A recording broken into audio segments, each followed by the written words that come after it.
Hey, we're live on the YouTube.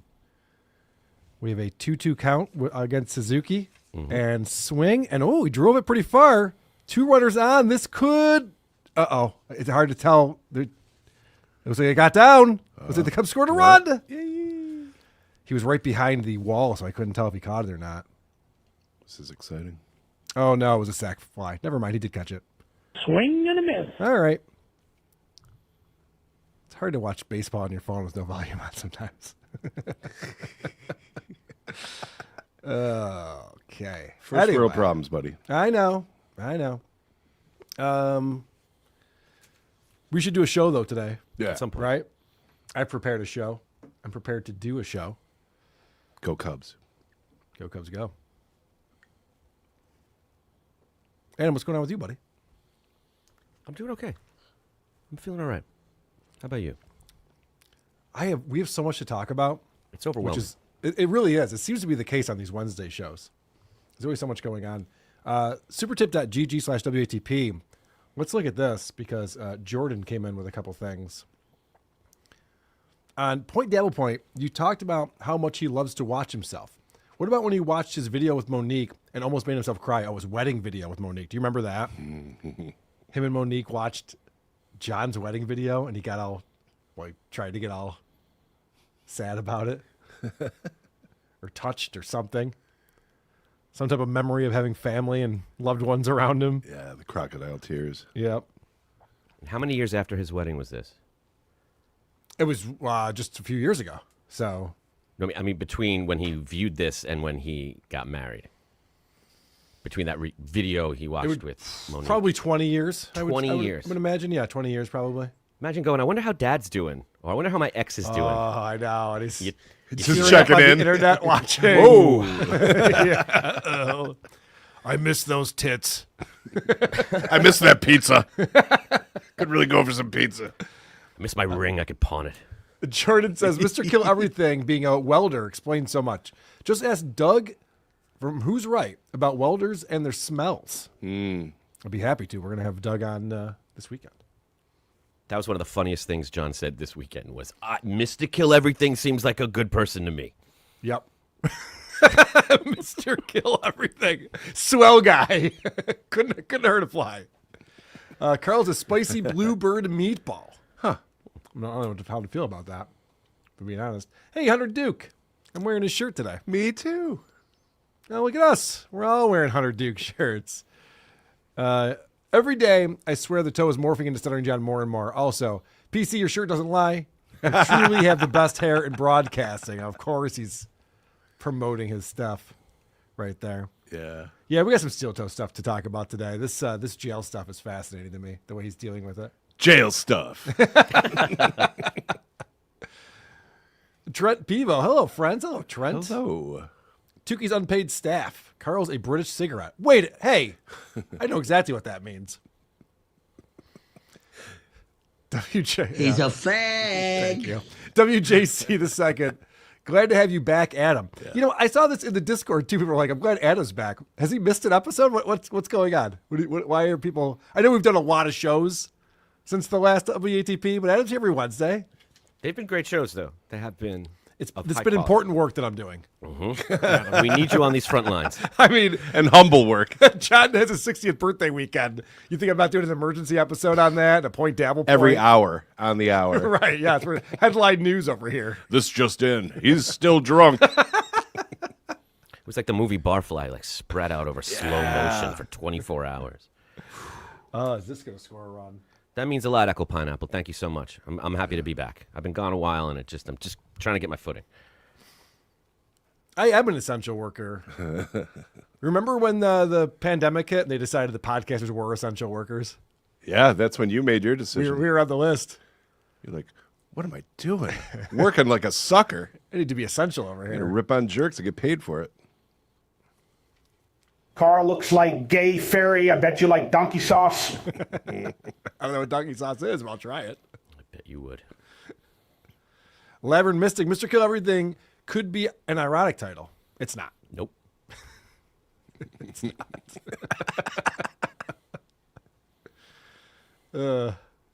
All right. Like I said, we have a lot to talk about. Oh, wait, KFT, Carl's Frosted Tips coming in. Well, Carl's Frosted Tips is definitely also the comes with the basis loaded, so I'm trying to stall as I see what happens with this at bat. Carl's Frosted Tips is here? Carl's Frosted Tips is here. Buddy, how have you been? Let's see what he has to say. Any airport stories? How you doing? Every day, I come to this fucking house and look at Carl in disgust. Is today the day I tell him, or shall I wait? I think he knows. Oh, hey, buddy, good to see you. Fuck, that was close. I've been peeing in his... Haka Haka the Shulies will pay for their crimes. What about all the good things Hitler did? Jesus, Tukey. Wow. It's too much. You were laughing a little bit too hard at that. Maybe. Chris, I noticed. Well, I was laughing because I had a touch of a southern drawl there. Yeah, did. your voice has morphed a little bit. Echo Pineapple is here in Super Tips. Thanks for reading out my last message. Well, thanks for the $3, Echo. He felt like he owed us that for reading his message. And I read it in the exact tone in which it was intended. All right, Kelly just struck out. Jim Larison, $20. I donated to the Fight the Dabbler. Seems like a much better cause than my usual donations to Sally Struthers, Save the Children, and or BLM. Correct. Yes. We will not be purchasing multiple mansions with the money that is raised by Dr. C's FightTheDabbler.com. That is our solemn oath. Yes. Unless we end up making millions of dollars like BLM, and then it'll be tough not to. You know, you'll be tempted.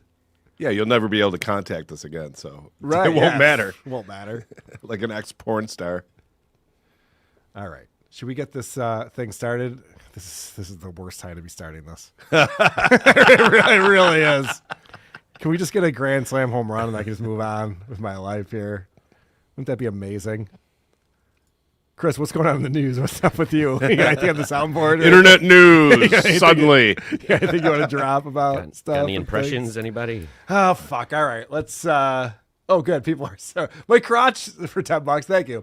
Thank you guys for doing what you do. Also, can you imagine the money Stuttering John could be making if he'd embraced the Dabbleverse, went to live shows, etc.? He would have made some cool friends too. Yeah, I mean, Perry Caravello showed up to that live event that Shuli did. Like, yeah, some people just get it. They get what their role is. John is, still delusional. Still living in that delusion. Queefer Stutterland. Adam, did you check Melton versus Richard Leland Neal? I sure did. I got sent that from a variety of sources, and I'm fascinated by what's going on there. He is a very interesting character and very even-keeled in a way that I find infuriating. That's going to score 2 runs. That's going to score 2 runs. I thought you were excited about what Adam said. Yeah, what Adam said. No. I am Adam. All right. I'm so glad that happened. Now I can move on. Jackass Whiskey and Pinto Beans, $5. Please discuss the pros and cons of cannibalism. Well, cons. I'll take the cons. Okay. Adam, you go first. You really get to know somebody? Hey, not bad. That's nice. All right. It's a replenishable food source. It's fun replenishing it. Check out my beer can human. It's just Joe with a beer can shoved up his ass. I didn't know if vegan meant you could or you couldn't. I'm sorry. I didn't know. How was I supposed to know? How was I supposed to know? No one told me. That's why pretzels have a racist. All right, this is getting stupid. Let's start the show. I told them in the strongest of words to just do it. You see, this is a we just do it kind of show. He's about to do something stupid. Stop trying to paint me as some horrible person. You're the horrible person, seriously. Episode 664. Are you a boner guy? Oh, I was a boner guy. You know what? I miss penis. What are you talking about? I'm the one who should apologize. Is it going to be absolutely riveting? Is it going to change your life by any stretch? Probably not, but it's going to be at least entertaining, okay? By the way, for those people that are in the back, remember to shut the fuck up. Oh, fuck off. Mattio! Cuz-a-roo. Slap-a-rooney. It's showtime.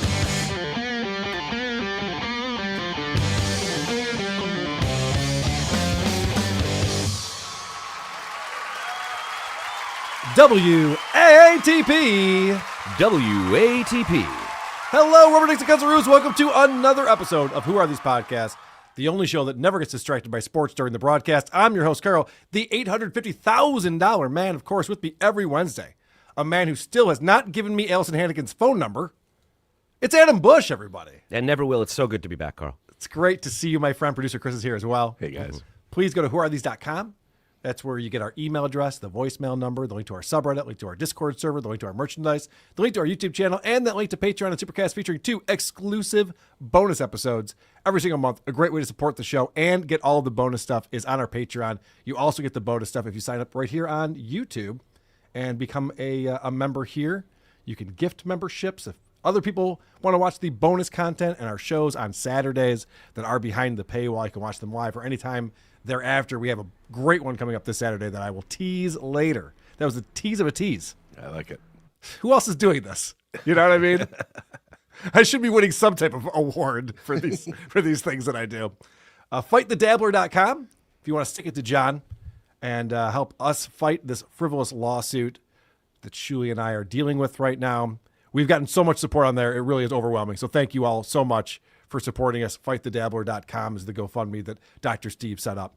And we really want to make sure that John faces some consequences for the actions that he's taking, because so often in his life, he doesn't. Yeah, he seems to skate by. He sure does. And he doesn't learn lessons. So it's time he started learning some lessons. Also, we encourage our listeners, give us 5 stars wherever you review podcasts and then shit all over us in the comments section. Today, we'll be breaking down the start of the NHL season. The Rangers are facing the Sabres Thursday night in Buffalo. Charlie Sheen and his brother show up on Fly on the Wall. Steel Toe is trying to figure out how he's going to serve his jail sentence. And one thing is for sure, he's going to be awesome at it. Stuttering John's big birthday weekend celebration has resulted in the falling out of 3 of his close friendships. Opie recently posted videos of Stuttering John on the Opie with Jim Norton show on SiriusXM. Opie's daughter had a birthday, and the Opester gave her a big birthday surprise. Also, Megan will be here with another round of Is It Gay? We'll try to poke a dabbler with Cardiff. We got your reviews and voicemails. But first, Brendan Schaub is struggling with placing all of his happiness on his 9-year-old son's baseball achievements, something that I predicted a while ago. Let's check in on our buddy Brendan Schaub. You going through a tough time? And I was like, I just moved to Austin, man. Yeah, I'm trying to find my way. I'm heartbroken about LA. It's Papa in Texas. I miss LA. So, the last time we talked about Papa, he was defending, I don't know if that's the right word, his buddy Theo Vaughn. Yeah, that's the right word.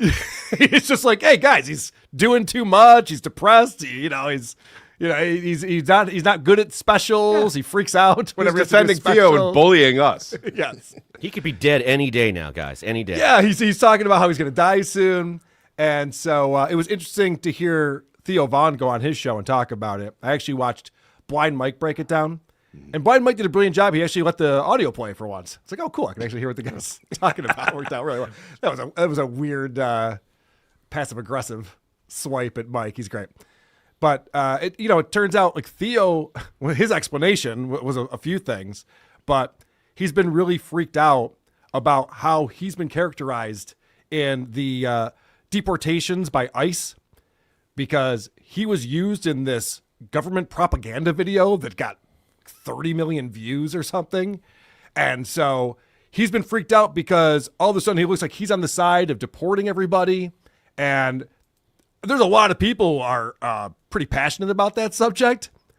So he had high level officials in the government reaching out like, do you need extra security? Do you want help with this?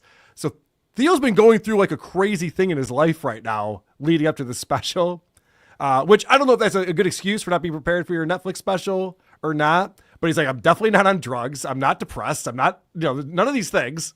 I'm going to be around for a very long time. It's fine.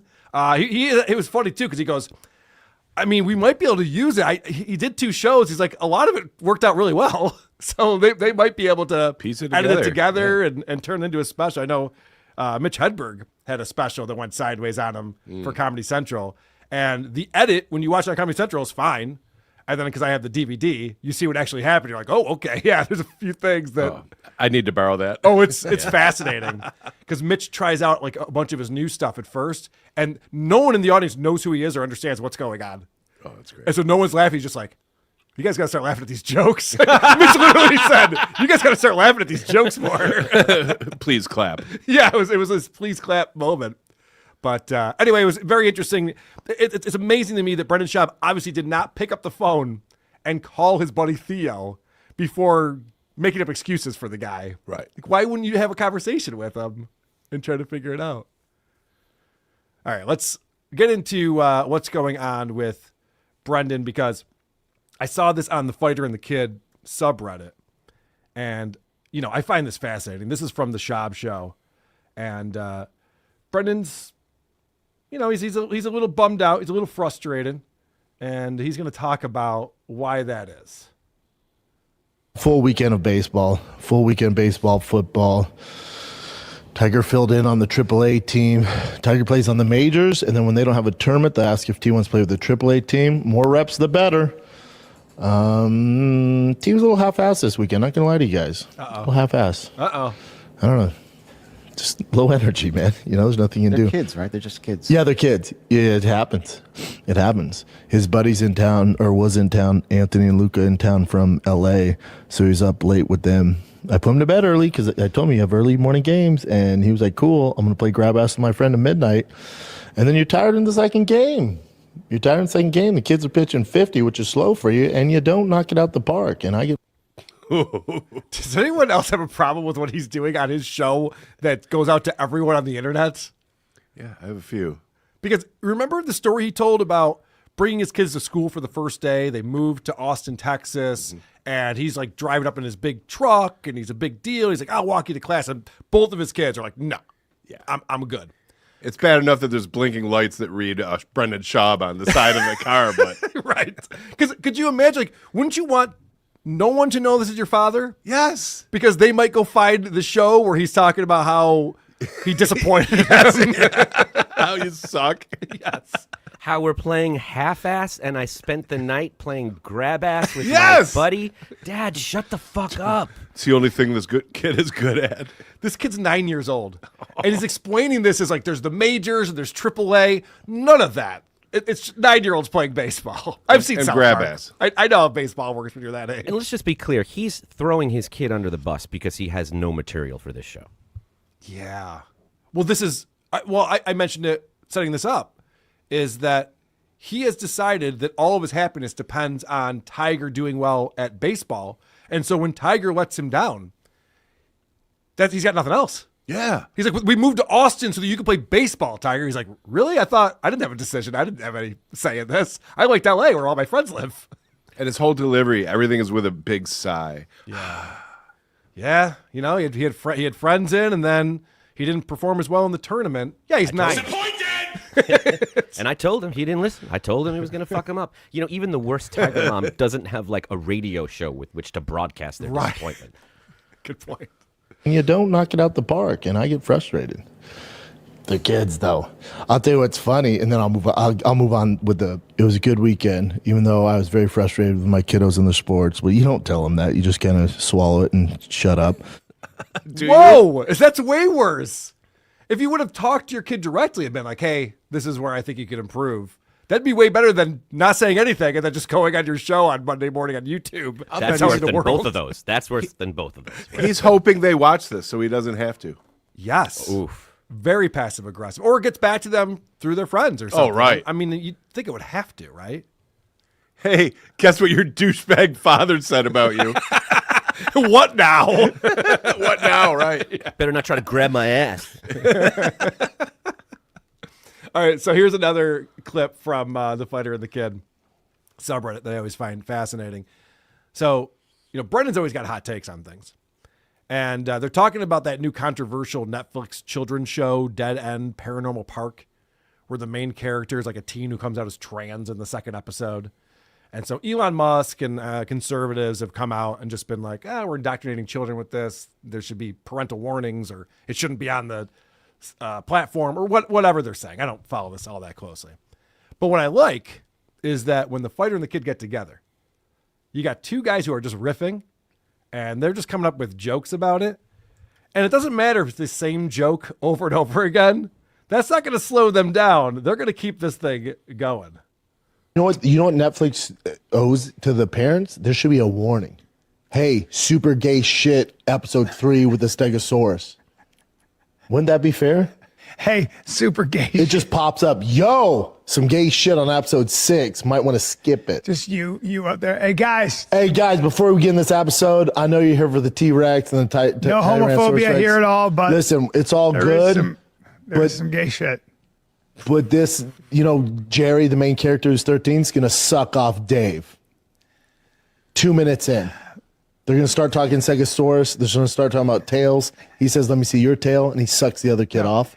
So you might want to skip that episode. I don't think there's any of that. There was just... Yo! Yes. What if I just pop up on the screen? Yo, parents! Hey, yo! No, this is how they should do it. Well, it goes... I can't believe his comedy career didn't take off. The way he's able to tag these jokes with the same joke. Yeah, it's very impressive. The way he started this was like, hey, what if like there was a warning to parents that the gay shit's about to happen? And now we're like a minute into this back and forth. They're like, I got an idea. What if I pop up and I'm like, hey, parents, gay shit's about to happen? Like, yeah. We went over like new people are coming into the room that he has to catch up on what's happening. Yeah. If you're just joining us, I'm in the middle of tagging my own joke. Parents. You're hey, yo, no, this is how they should do it. Well, it goes, I pop out of nowhere. Just the screen stops. I go, yo, parents, you're probably not even paying attention. Right now, Netflix sent me here to give you a heads up. Dave's about to suck off Steve in episode 6. Fast forward to fucking minute 333. Good stuff. Yeah. It's always good to be, you know what Netflix... It's always good to be specific with your jokes. Yeah. You know? 333's a weird timestamp, but sure. And repetitive. That is, yes. Even the timestamp's repetitive. And they put this out themselves as like a bonus clip. Nobody did clip this to embarrass them. This is Khabib Time put this out for them. Oh, wait, actually, no, because you're right, because it's vertical format. It would appear that they put this out on social media, right? That sounds like a great new way to get more views. All right, so we've watched Shab on the Shab Show, throwing his kid under the bus. We've watched Shab with Brian Callen riffing on the Netflix controversy. Let's go over to the Golden Hour, the other show that Brendan Schaub does with his buddy Chris D'Elia and that nothing Eric Griffin. And Chris D'Elia brings up his favorite director, and Schaub has a strong opinion on this. And I thought that you two specifically would enjoy Schaub's dumb and arrogant position on Chris D'Elia's favorite director. So, Let me just make sure I start that from the beginning. David Lynch is my favorite director. So I don't know what those movies mean at all. So this is David Lynch level? I mean, by mistake, though. What's your favorite David Lynch movie? Mulholland Drive. Or probably Mulholland Drive. Yeah, I think so. I just saw this. They're all good, though. They're all weird and good. Yeah, they're weird. He's a weird guy. I like him. No, hey, man. Hey, this guy's movies suck. Nah, you're crazy. Oh, really? That was refreshing. You know that David Lynch guy? We all know he sucks. It's really good. I could see Brendan being confused by a David Lynch movie. Oh, yeah. Well, let's see where this goes, because there's some twists and turns in here. Mm-hmm. Crazy. Oh, really? Yeah. Which ones do well? No, well, Mulholland Drive won. Didn't it win like Best Picture or something? Dude, the Elephant Man was a 25 years ago. What else you got? I love Adam's facial expression. It was like, which ones do well? As if, you know, everything has to be box office or else it sucks. That's how art works. Sure. He's someone who's specifically famous for not living or dying by box office returns. So to shit on him for that is like the weakest thing you could do. He doesn't give a shit. Something. Dude, the Elephant Man was a 25 years ago. What else you got? Well, he's dead, Brendan. Is he? This guy, dude. This guy. Hey, it's well documented. Yes. It's well documented, yes. It's the first time Chris D'Elia has been funny. Oh, it was 25 years ago. He's done since then. Died. That's what he's done since then. And the Elephant Man came out. It came out in like 1980. Yeah. So that's way more than that. The 25 years. Yes. Yeah. Just a Not nitpick. quick with the math. Yeah, good point. What's his name? Unbelievable, bro. You're creme de la creme. Creme de la creme today. Hey, that was. It says years active. David Lynch. Oh, dude, you know what it is? I'm thinking of David Fincher. Oh yeah, David. Yes. Well, yeah, he's Oh, well, then all is forgiven. That's You're it. not an idiot at all. Even though they mentioned multiple movies, and he's like, yeah, but that sucks, and who cares? And he's like, oh, I thought you meant another guy who does suck. I was It thinking of makes the less Elephant Man sense if it's remake. Fincher. Yeah. Right. Well, right. Yeah, I know. It's so stupid. You know what it is? I'm thinking of David Fincher. Oh yeah, David. Yes. Well, yeah, he's great too. Who Though. creates yeah. slappers. Yeah, he's great too. You brought up this random guy that The guy's a literal legend. Like was a living legend too up until he died. So this guy is so stupid. This is why we love Brendan Schaub. Yeah. Because he realizes that he's talking about something he knows nothing about, and these guys are just laughing in his face. He's like, oh, I thought you were talking about something else. Yeah. And he gets that wrong. D'Elia's likable here. No, I know. This is how bad Brendan Schaub is. He makes Chris D'Elia likable. Yeah. When is Fincher's That's next saying slapper coming out? Yeah, He makes slappers. what is he talking about? You know what? You just don't talk like the kids do, Adam. You don't get it. So anyway, I just wanted to quickly check in on our buddy Brendan Schaub. Now it's time for our Cringe of the week. Cringe of the week. This one actually comes in from MLP, who sat in with us on WTP this past weekend. MLP is a guy who is always giving me a heads up on what's going on with the Howard Stern show, which I appreciate. But he also watches Fly on the Wall. Fly on the Wall, of course, Dana Carvey. We've covered it on the show before. Yeah. David Spade. Yeah. Dana Carvey. I think David Spade's great.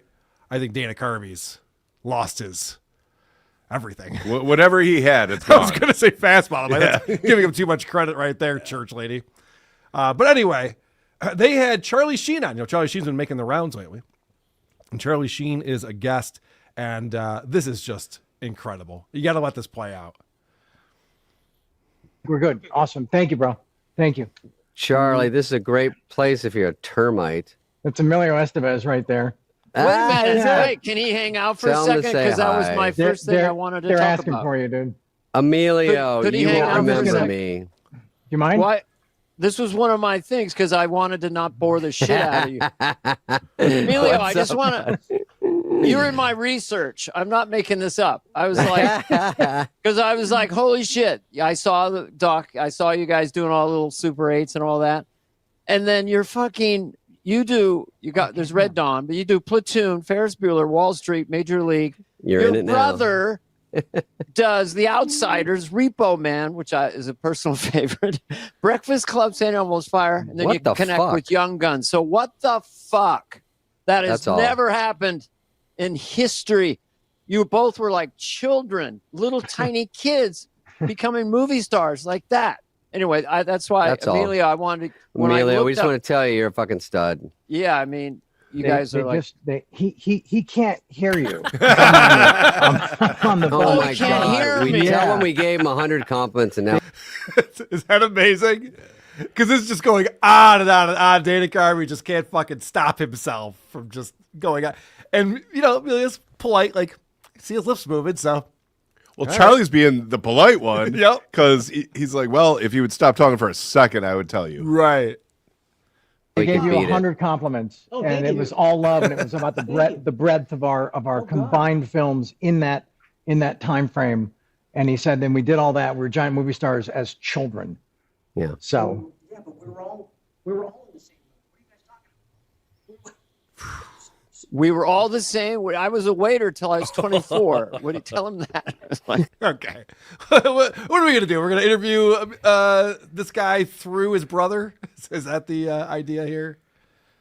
Anyway, thank you, MLP, for spotting that. He was telling me about that the other day. We were hanging out, and then he sent me the link, which was very helpful. Did you see that documentary? I've not. It's interesting. But it's produced by Charlie Sheen, though, right? It is, and I think Charlie thinks he comes off well, and some people Okay. might. But if you watch, you're going to see he comes off pretty monstrous. Like, he's unable to take responsibility for anything. He throws everyone under the bus, and he really thinks that, like, coming out as having gay sex, like, somehow will distract from all of this other stuff that he won't admit. It's very interesting. Okay, I'll take your word on it, because I wasn't interested because I knew that Charlie was promoting it and behind it. Like, I watched the Jackie Martling documentary that he was promoting, and I'm like, okay, why did I waste my time with this? When the person's behind it, it's not going to be critical. It's not going to be great. I feel like they outsmarted him in some moments. Well, it's interesting because the big knock on Charlie Sheen in my world, being the huge Corey Feldman fan that I am, I'm a Feldhead, as you know. Of course. So I watched Corey Feldman's big expose on Hollywood. And the big reveal was that Charlie Sheen SA'd Corey Haim and got away with it. Yeah. And no one will talk about it. And then Charlie Sheen goes, I'm gay and have gay sex. And I went, wait a second, that's probably not the best thing to do right now. It's not a good way to position yourself. The Crisco Kid. Yeah. Wait, was it the Crisco Kid? I think that's what they called him. Yeah. Oh, that's what they called him. Yeah. Right. Okay. I was like, is there a movie called The Crisco Kid? Starring Charlie Volume Sheen 8. Not a good one. Yeah. They're not directly involved in that one. On PornTube. Fuck. I'm an idiot. Speaking of idiots, so I don't watch a lot of Chad Zumach, but I absolutely love Chad Buzmach. If you ever watch Chad Buzmach's channel, he has a YouTube channel, and he puts together these Wet Brain Chronicles. Right now it's called Wet Brained Follies. And he does such a brilliant job of showing what Chad's show is and calling him out for his lies and splicing in clips where he contradicts himself and all the things you want to see when you're watching a guy who's clipping a show. So I'm watching the most recent Wet Brain Follies, October 1st and 3rd. And 43 minutes in, he calls out you, Adam. And I thought this was hilarious. Adam Bush actually sent me a nice DM complimenting me. He watches. He's lying. He's watching right now, Adam, aren't you? You told me you watch. But it's off. So I'll ask before we get to the rest of this. Do you know what he's referencing here? I do. Okay. There was some opinion he had a couple weeks ago, and I told him I appreciated it. Okay. All right. He's watching right now. I wasn't watching this. No, I don't know what this is. All right, this is funny. Check this out. Adam, aren't you? No. You told me you watch. But it's off brand if you come on screen in my chat room. I can't go in there. We're territorial. We got to it's tribalism. We got to like the same things. I'm in Shmuel Buckman's chat. I was just going to say, maybe Shmuel Buckman's not the best example, but I was just going to say, you can't possibly say that Adam would be afraid to be in the chat of any of these shows or channels. I have There's one very thing that little he's not standards. afraid of. Yes. I made this very clear. Yes. This is insane. Like, I've rarely watched a show that Adam isn't in the chat on. Right. It's true. I feel like Adam is like Slash. There's like multiple Adam Bushes. He's everywhere. He's everywhere. Every all the mall. time. Yeah. I'm Bozo the Clown. Right. So I just thought that was the dumbest take possible by Chase. Like, I know you're watching right now. You're just afraid to show your head. Well, that's the problem with him being stuck in that combative personality is when he gets a compliment, he doesn't know what to do with it. Right. Kevin Brennan suffers from the same thing. That's why he had the same response to me about there's no elevators in Los Angeles because they're just searching for some reason to hate you. And if you're nice, it frustrates them. Yeah. Speaking of nice, supertip.gg/WATP is where you can go to support our show and participate in the live stream like Labyrinth Mystic over here. It's going to take your entire show for me to get through Atlanta. Seriously, besides DC, Atlanta is the shittiest city to drive through. High speeds and accident after accident full of dipshits. Adam, appreciate your insight. I'm not a hater. Producer Chris, enjoy your commentary and jokes. Carl, thanks to you on Compound, I discovered the Dabbleverse. Oh, that's amazing. Well, thank you, Labyrinth Mystic. And yes, Atlanta fucking blows. The traffic in Atlanta sucks. Daniel coming in. In the time of chimpanzees, I was a monkey. Butane in my veins, and I'm out to cut the junkie. With the plastic eyeballs, spray paint the vegetables, dog food stalls with the beefcake pantyhose. Little Beck coming in. Amanda Lynn Nappy with $20. Maybe it hasn't taken effect yet, but I changed my YouTube chat to a non-classy name and can't change it again for 14 days. Carl, I apologize. Regardless, glad to catch y'all live today. Amanda Lynn Nappy, we love you no matter what your name is on YouTube. All right? We don't play those games around here. I mean, Chris sometimes does. He's concerned about whose name is what, but I don't care. Don't listen to him. Adam, take some of these for me. KFT's been a member for 10 months. How long before the toe goes to jail? Who runs the show? Who can live in his house? Welcome back, Adam. We missed you. Thank you so much. It was tough being gone for so long, but I'm happy to be here. We will be covering Aaron's jail schedule coming up actually right after this. Sticky Sock 420 is coming in, became a YouTube member. Thank you, Sticky Sock 420. Labyrinth Mystic back, gifted one. Who are these podcast memberships? Thank you, Labyrinth Mystic. Thank you, Labyrinth Mystic. Jackass Whiskey and Pinto Beans. Dear Abby, I am a gay man who hates the patriarchy, male toxicity, and head. Any advice? You're doing it all right. Diana Sklans, thank you so much. Shab should lean into it and do an elite sports parents podcast. It could be an untapped market demographic that likes supplements and trucks. Yeah. It's not a bad idea, actually. James Q. Legend. I ain't touching that. I ain't saying it. I ain't doing it. I'll say it. Tyga sounds like a loser. Best $2 ever spent. James Q. Legend. Kids sound like real losers. Tom R. Didn't Adam do Jake Hudson's podcast? Enough said. Yeah, I mean, it's ridiculous. Formal apologies to Shmuel Buckman. I should have said Rob Saul. I apologize. You should have said Rob Saul. One of the Adams did his podcast. You don't know which one. That's true. Yeah, they're everywhere. That's true. I don't even know which one's doing my show right now. Well, they get worse and worse as they multiply. So I've heard that. All right, do you guys want to see what's going on with Steel Toe? Yeah. And whatever's going on with his latest jail news? Please, guys, Streamlabs, PayPal, Super Chats, Rumble Rants, Venmo. Maybe, you know what? Maybe we don't deserve it. I want to start with Monday's show. And on Monday's show, our buddy Johnny Crutches is talking about having sleep apnea. And it's hard for him to get a good night's sleep because of it. You know, he's got a lot of medical issues, Johnny Crutches does. And Aaron brings something up that's interesting, especially considering what we're about to watch in this package of Aaron talking about what will be going on when he spends his 8 days sentenced to county jail. The middle of the night because you have apnea. Heart disease, stroke, diabetes. I mean, I wake up once in the middle of the night every night, but that's because I'm going to jail for 8 days and I'm a little nervous about it. Adam, I know that you've been researching this a little bit. I bet you didn't see that clip, right? no, I did not. Yeah, it's amazing because Aaron's cope is real. If there's a guy who copes on his show, it is Aaron Imholte. And every now and again, we hear the truth. We're like, I don't sleep well at night. I'm nervous about the goal. I'm stressed out about this or that. And listen, if I'm Aaron, I'd feel the same way. I don't want to spend a minute in county jail, let alone 8 days. Sounds awful. I would also be very nervous about it. And I wouldn't be sleeping great if that were the case for me. This is so much more believable than him saying last week that he's so happy this is all behind him and he feels like a weight's been lifted off his shoulders. I mean, he was able to, through some type of gymnastics, figure out a way to twirl into a victory with this jail sentence. I thought it was going to be 45 days. I only got 8. What the fuck? That's nothing. I'll live another 40 years. What's 8 days out of 40 years? Yeah, so this is more realistic.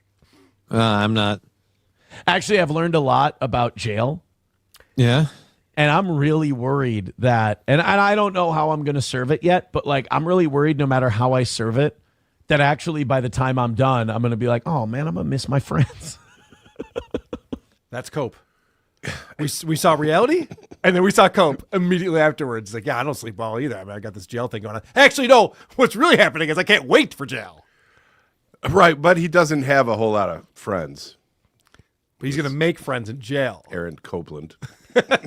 If he was doing the 8 days straight, I know for a fact he would love it, and he would be rejuvenated by it the same way he was when he had one off day from his show and he got to go to court.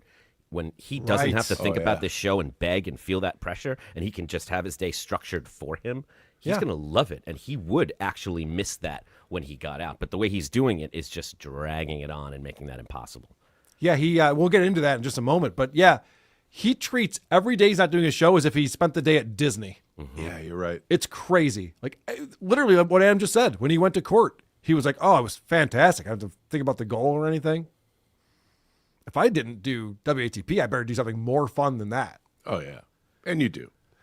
Well, the Cubs are at 4-1. So I'm watching. We're doing well so far. Dude, like this is keeping airways open. The problem is my airways aren't obstructing. Yes, they are. You can't breathe. If there's a... All right, well, poor Johnny wanted to actually make the conversation about him for a minute. Nope. All right. So let's fast forward. This is Aaron. He's talking about his plans for jail. I believe this is the next day, Tuesday of this week. That was Monday. I think we're going to do a couple clips from Tuesday and then a couple from this morning on Wednesday. Ian says, you guys are at each other's throats. Meanwhile, Aaron is as smug and gay as ever. Priorities. Yeah, I've pissed off a lot of people apparently in the last week because I'm not falling apart and crying. Look, guys, I am worried about some shit over these 8 days, however they have to get served. I'm worried I'm going to drink too much Dr. Pepper. I kind of feel like I'm going to Forrest Gump it a little bit. I'm worried that I'm going to have a full intention of like doing sit-ups and, planks and push-ups and all this stuff. I'm probably not. Really? You don't think you're going to what else are you going to do? I really want, well, here's the deal. They give you tablets. And if you have money on the tablets, you can text, you can call, you can play games, you can watch movies. Are you on a freaking, what are you in AA? Jesus Christ. Good improv, Johnny. Yeah. That sounds like AA. Just when I start feeling bad for Johnny. They play games in AA? Is that what's going on there? Maybe I should sign up. I wish. That. Yeah, right? Sounds kind of fun, actually. I've never been to jail, but I didn't think it was that fun. I've been drinking so much I missed my Wordle 2 days in a row. Wow, you have been drinking a lot. It happens. As long as you have money on your little canteen account, you can send text messages, phone calls. I mean, they're recorded and checked and documented and shit, obviously. See, you can't send nudes to Gino of Kayla. But, you can do other things on your phone that are fun. I guess. If there's other things to do, I don't know. I mean, this is the definition of coping right here. This is incredible. Aaron's going, dude, I was thinking about working out in jail because that's what you do. You get fucking jacked when you go to jail for 8 days. But instead, I found out that I could just throw $20 on an iPad and watch videos and stuff. Oh, iPad? You mean like AA? Right, yeah, just like an AA meeting. But you can watch movies, you can play games. In the day room, you can watch football and shit. I mean, it's going to be like being in your house, Aaron. I don't even know what the difference is. Does he have a brochure that spells all this out? This is going to be fantastic. By the way, sign me up. I never get to watch football on Saturdays. Right. I'm always here working. That sounds awesome. Saturday, I'll watch some college football. Oh, it's fucking yo, boo! bananas. I paid a lot of money for this Papa Diddy. Jesus Christ, man, no. You get tablets? It's not. Is this even a punishment? SP was because she's kind of nervous and everything, and it's fine. I understand, Oh, his girlfriend's nervous, not Aaron. Aaron, who actually has to do the time, he can't wait. It's going to be a blast. Him and his new friends watching football, playing Candy Crush. It's gonna be amazing. His girlfriend's nervous about it though, and he's like, "Hey, Slampies, it's me. Obviously, I'm going to fucking crush it. Don't worry about it." Listen to how arrogant he gets here. People are allowed to be nervous. She's like, I'm going to miss you so much, blah, blah, blah. I'm like, yeah, me too, obviously. I'm going to miss me a lot. But she's like, you're going to get to the point because we were learning some stuff about things. And she was, He says some really dumb shit sometimes, doesn't he? We were learning some stuff about things. I didn't know that. Go on. Whoa. Wow. What kind of things? Yeah, wow. You can still do that at the age of initiate. You can still do it at the age of 38. Huh? Wow. And she was like, Jesus Christ, it's going to be time for you to get out of there. And you're going to be like, oh, man, I'm going to miss my friends. Well, we're. Oof. What was that laugh? Let's watch that again. Stuff about things. And she was like, Jesus Christ, it's going to be time for you to get out of there. And you're going to be like, oh, man, I'm going to miss my friends. She's saying that like she's talking about her like preschool son that doesn't want to Mm-hmm. go to school and is like, you're going to miss your friends when you come back. And she also knows he doesn't have any friends, so he probably will. Well, we were talking about it yesterday, how like if you're really funny, people really like you. And I'm like, I'm gonna have like gangsters knocking on my door when I get out going, yo, my boy says you all right. I just want you to know anybody gives you any shit, I got your back. It's like, I don't need this. Wow. Aaron is so funny that he's going to have both the Bloods and the Crips fighting over him. No, join our gang. No, join our gang. Come on, Aaron. We need the court jester over here. Help us out. This man, the level of delusion is off the charts. And this is why the only co-host he can have is Johnny Crutches. Anyone else would be like, what the fuck are you talking about?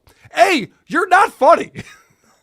B, you're going to county jail on the weekends. You idiots.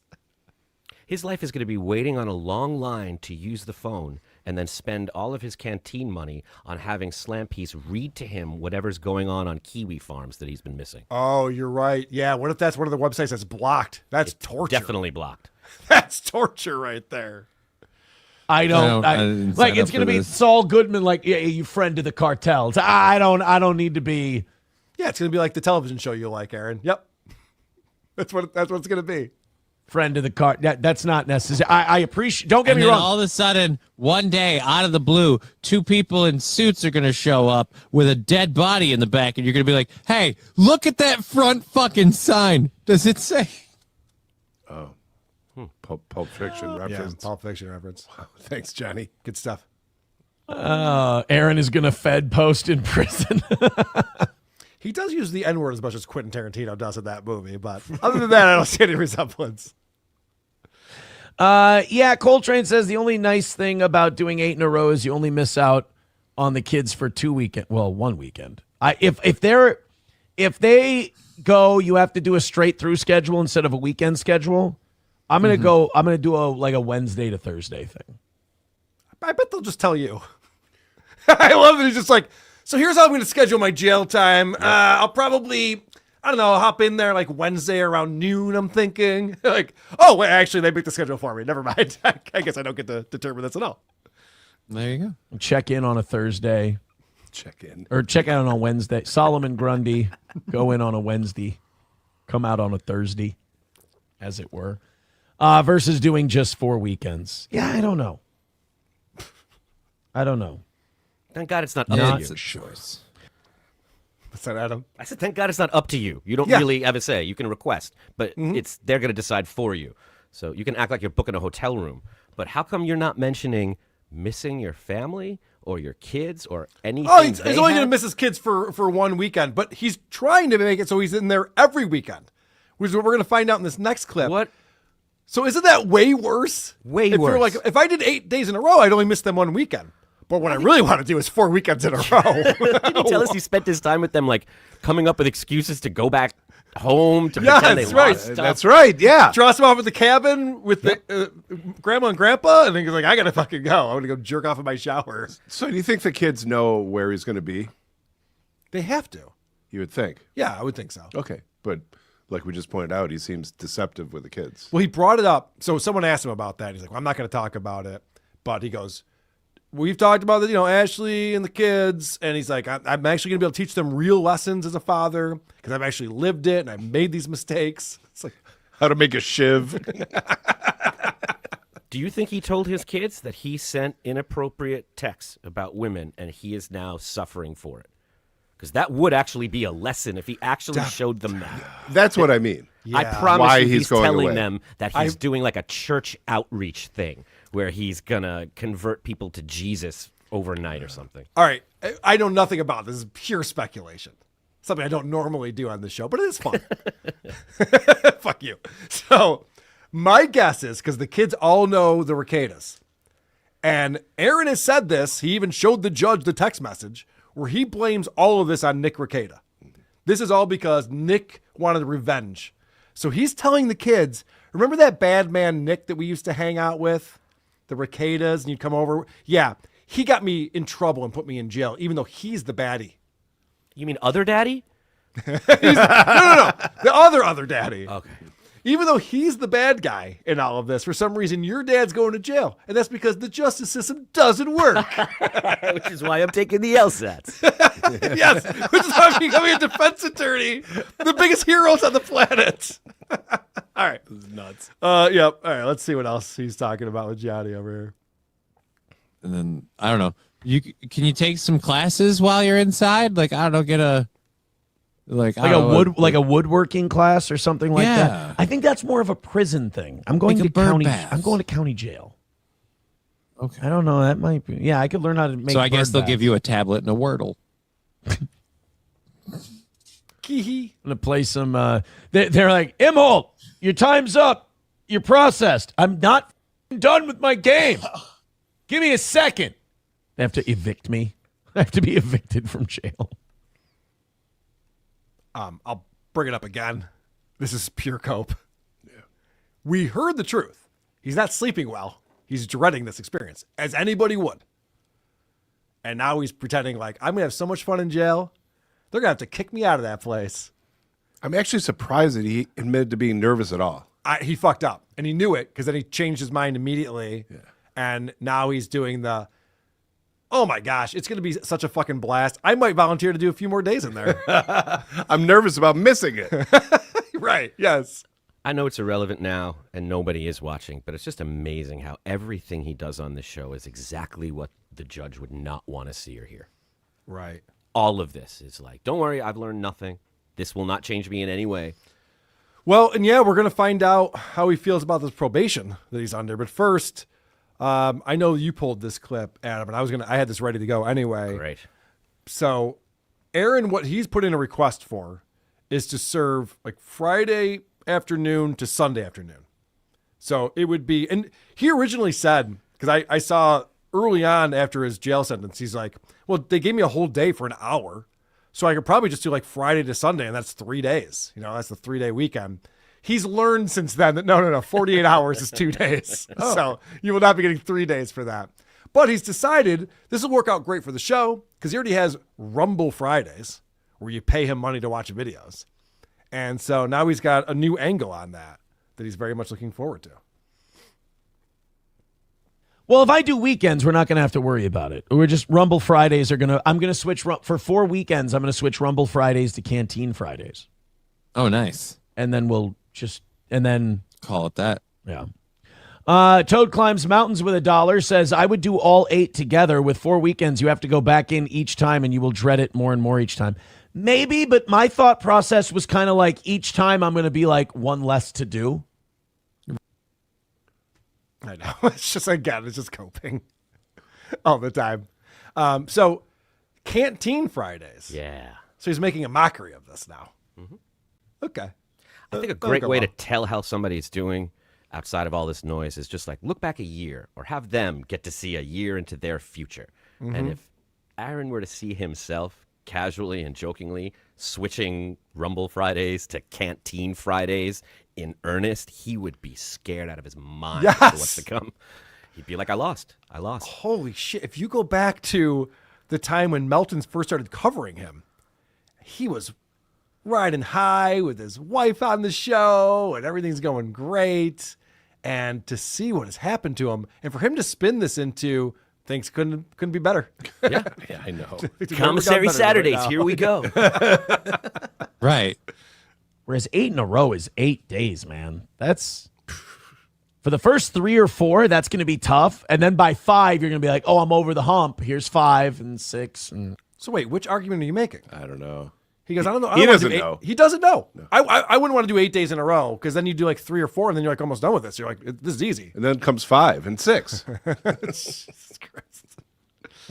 Plus, if it's just the weekends, you don't have to worry about using the shower. You can push that. You can go in. I can push that and not use the shower. Well, Yeah, the other prisoners love that. That's their favorite thing is when their Right, yes. cellmates and fellow prisoners don't shower or wash. They treat that well. It's phenomenal. That's what I'd be concerned about. Bathing. Again, they just think everything's a movie. Like, oh, don't drop the soap. It's county jail. You're fine. Relax. And So I can't wait to hear in between these little stints that he does when he learns what it's actually like. And he's like, you put $5 on my canteen and I didn't get it because they're assholes and this guy hates me, and all the little unfair shit you have to deal with is going to sink in, and he's not going to like it. Yeah, and the restrictions, even when you do have your little tablet and you're like, oh, sweet, I can text people and I can watch videos. It's like, no. I've gotten letters from Matt Lewinsky from jail. Jail. Yeah, it's not great. Yeah. It's very restricted what he's able to do. He's not able to watch who are these podcasts. Could you imagine? Unbelievable. No revenge porn? No revenge porn allowed in that Oh, place. I know, it's boy. crazy. This whole time I was thinking it would be a breeze. Let's get an update. Is he not human? Let's get an update on the jail schedule because everyone's interested in what's going on. Are you going to serve 8 days in a row? Are you going to serve weekends? You know, Moody, we were talking about this on This Little Piggy, and it's a 15-day sentence. And Aaron says, well, that's actually 10 because for every 2 days of good behavior, you get 1 day taken off. And so Moody was doing the math on this. He's like, wouldn't you have to do 9 days in order to get those days taken off? I'm not sure. I'm not sure how that works, but Aaron's got it all figured out. King Louis says, when do you begin your sentence? I still don't know. We pitched a schedule. This is from this morning, by the way. This is the most up-to-date information that we have for Aaron's jail schedule. He pitched the jail. He pitched the warden. He pitched it. Yeah. I came with a PowerPoint deck. Hear me out. Yeah, right. He was pretty impressed with some of my slides. I had some pretty good stuff in there. We were happy with. And then the other side had until yesterday to submit why they think that's okay or not okay, and they didn't submit anything. So I got to know by next Friday. I'd like to know. We'd like to know. I want to know, when am I going to watch The Toe? Yes. You know what I mean? We got to schedule This Little Piggy around this shit. Are you going to be off for a week, or we're not missing any episodes? He's still not grasping it. No one cares what you want. They don't have to tell you shit. They can don't give show a up that day, and you got to go. That's it. Yep. It's very true. By next Friday. So I don't know when. I'm leaning towards I'd like to do the 4 groups of 2 days. That would be my favorite way to go. But again, that's not seeing his kids for 4 weekends in a row. Amazing. Who knows? We'll see. Also, you might miss some Vikings games too, Aaron. I know the kids, that doesn't bother you, but you do realize the Vikings play a lot on Sundays. Oh, he'll just be watching it on his tablet with the fellas. That's true. That's a good point. Probably betting on it in real time. favorite way to go. But who knows? We'll see. Also, I found out that, I kind of always assumed that the probationary period was 2 years. It's not. I was told, I had a phone call yesterday from them. It's up to 2 years. I found out I'm on the what they call lowest observation. Holy shit, this guy just keeps on winning. Yeah. Oh, so we were all thinking that this guy's got 24 months of probation. No. Up to 24. It could be less than that. God damn it. How does this guy just keep beating us? Winning. Producer Chris, how long is your probation? This fucking idiot. So it's going to be like check-ins, like phone calls and shit like that. And they kind of get to decide if, when to turn it loose. Yeah, the probation officer gets to make some decisions. I got this one, P.O. I'll tell you what's up. Hey, Aaron, you keeping your nose clean? Cool, man. Yeah, good to talk to you. What's on the show tomorrow? Can't wait to tune in. It's like, in a way, if you look at it, they're kind of in charge here. Kinda. Yeah. A little bit. They're like, yeah, you're fine. Go ahead. So that'll be kind of interesting. He's talking about how long his probation's going to be, and he goes, that'll be kind of interesting. For us. Good stuff, Aaron. You're an amazing broadcaster. Very insightful. So I'll just I'll be a good boy, and we'll see if all of this stuff can be done. So Aaron's been bringing this up a lot. Yes. He's going to be a good boy. The judge saw he was being a good boy. What it's implying here is that the real Aaron's a bad boy. You guys know Aaron Imholte, the rebel? Well, look, Aaron, I got to tamper that down just for the time being, and then we'll be right back, baby. Don't you worry. And not to state the obvious, but he sucks at being a good boy. Well, right, yeah. I mean, what he's doing right now is probably not doing him any favors. Not at all. But I really hope he introduces himself to everyone in jail as a good boy. I hope so, too. All right, and then he's responding to chats because that's what most of his show is these days. That. MN Gal says, can you really get hard doing 4 weekends? Well, I'm not trying to get hard, especially not in the showers. This show is so fucking corny. Yeah. The people who participate in the show, who write in little chats, are all cornballs. And Aaron goes, I mean, guys, hey, what are we going to make boner jokes? All right, good stuff. I'm not looking to get hard. I'm not willing to, I'm not ready. Here's, people have theorized that it's going to be a Better Call Saul thing, that I'll go in there and then I'll come out and people. You said that. Yeah. People are there. I heard it somewhere. I swear it was on a subreddit somewhere, Steel Toe Begging Show, I think it was called. I don't know, somewhere. Will be like, yeah, Aaron's all right. Aaron's good. And I'll be friend to the cartel guy, and I'll have people showing up in my house. Oh my goodness. What's amazing about Aaron in this scenario is he's taking something that is totally interesting, borderline fascinating. Here's a man who is spending time in jail for something he did on his podcast. As a podcaster, that's fucking crazy. We're so close to this that if we back out a little bit, whoa, that's pretty nuts. Yeah. Try explaining it to an outsider and you're like, whoa, right. Wow. So he took something that is fascinating and he's making it dull as fuck. That's true. Like the way he's talking about it. Yeah, and then, I'll be watching videos and I'll be watching football on Saturday. Dude, you should be leaning into this and making it way more interesting. And Adam, I think you were alluding to this earlier. If Aaron came on and was honest about what he's thinking about, what he's going through, this would be must-see TV. Yeah. Instead, it's just cope. It's just fake bullshit. I'm killing it, guys. I don't even care about this. I'm putting in my requests. We'll see what they come back with. As if it's a negotiation that he's having with the state. Well, that's the problem when you're constantly talking and constantly lying. Mm-hmm. You build up a tolerance to it, like he forgot that he brought up the Better Call Saul thing. Right. And we build up a tolerance to it, like you just said. Right. Yeah. This is so wild that this is happening to him. All right. Then, so people are watching him and they're going like, hey, Aaron, do you think the judge or the state would want to see some of these things that you're saying? The government. Jason Puck says, clip this for the state. Why? I don't think they would give a shit. I think that's the other thing. People are like, if he talks about his jail time or he talks about, I think we should clip it and blah, blah. It's like, you're allowed to talk about your jail time. I don't know what you want me to do on that one. A lot of people have this idea that if you hate a guy enough, like if you just hate him enough, that should get him in trouble. Like they don't understand. They're not like, you can't write to people and be like, but I hate him a bunch. This is the exact thing Aaron did when he filed an HRO against Patrick Melton. There are clips of videos where it's like, and then he made fun of my kids in this video, and then he said this thing about me, and he's like, and that's why I need a restraining order against him. And now Aaron is completely forgot about this or has lost the plot or something, just like, oh, you're trying to get people in trouble because you don't like them? It's literally out of your playbook. And a stuttering retards that I can think of. Very true.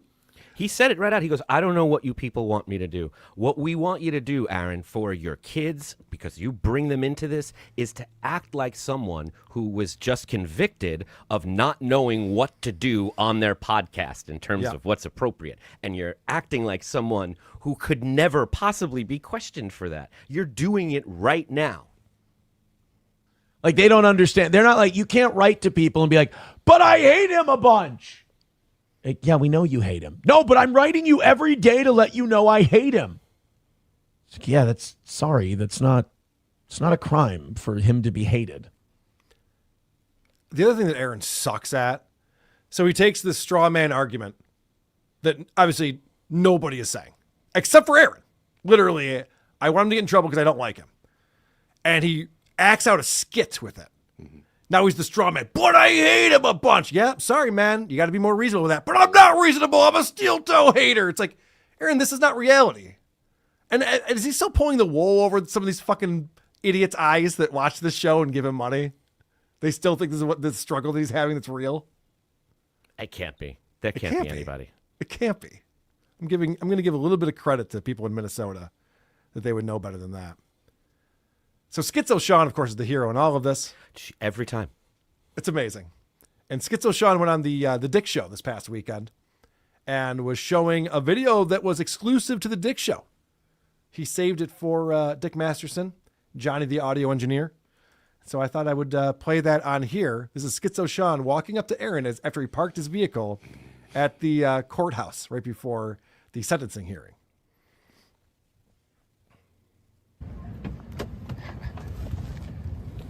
You're right there, bro. You were like 5 feet away from him. Did he not know you were there?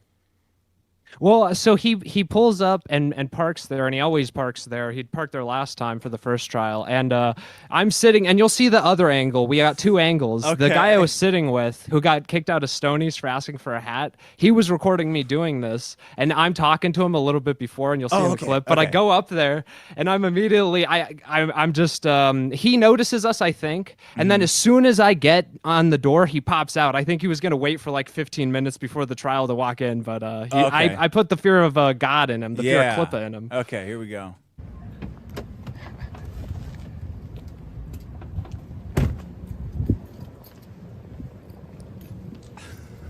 Is it going to be a win for the toe today? Might have to go in those tunnels, Aaron. I don't know. We've seen this video, but with like a music bed and stuff. So it's very funny to see that he's asking if he's going to be a win for the toe today. Might be the first L for the toe. Can't spell tunnel without an L. What are you talking about, tunnel?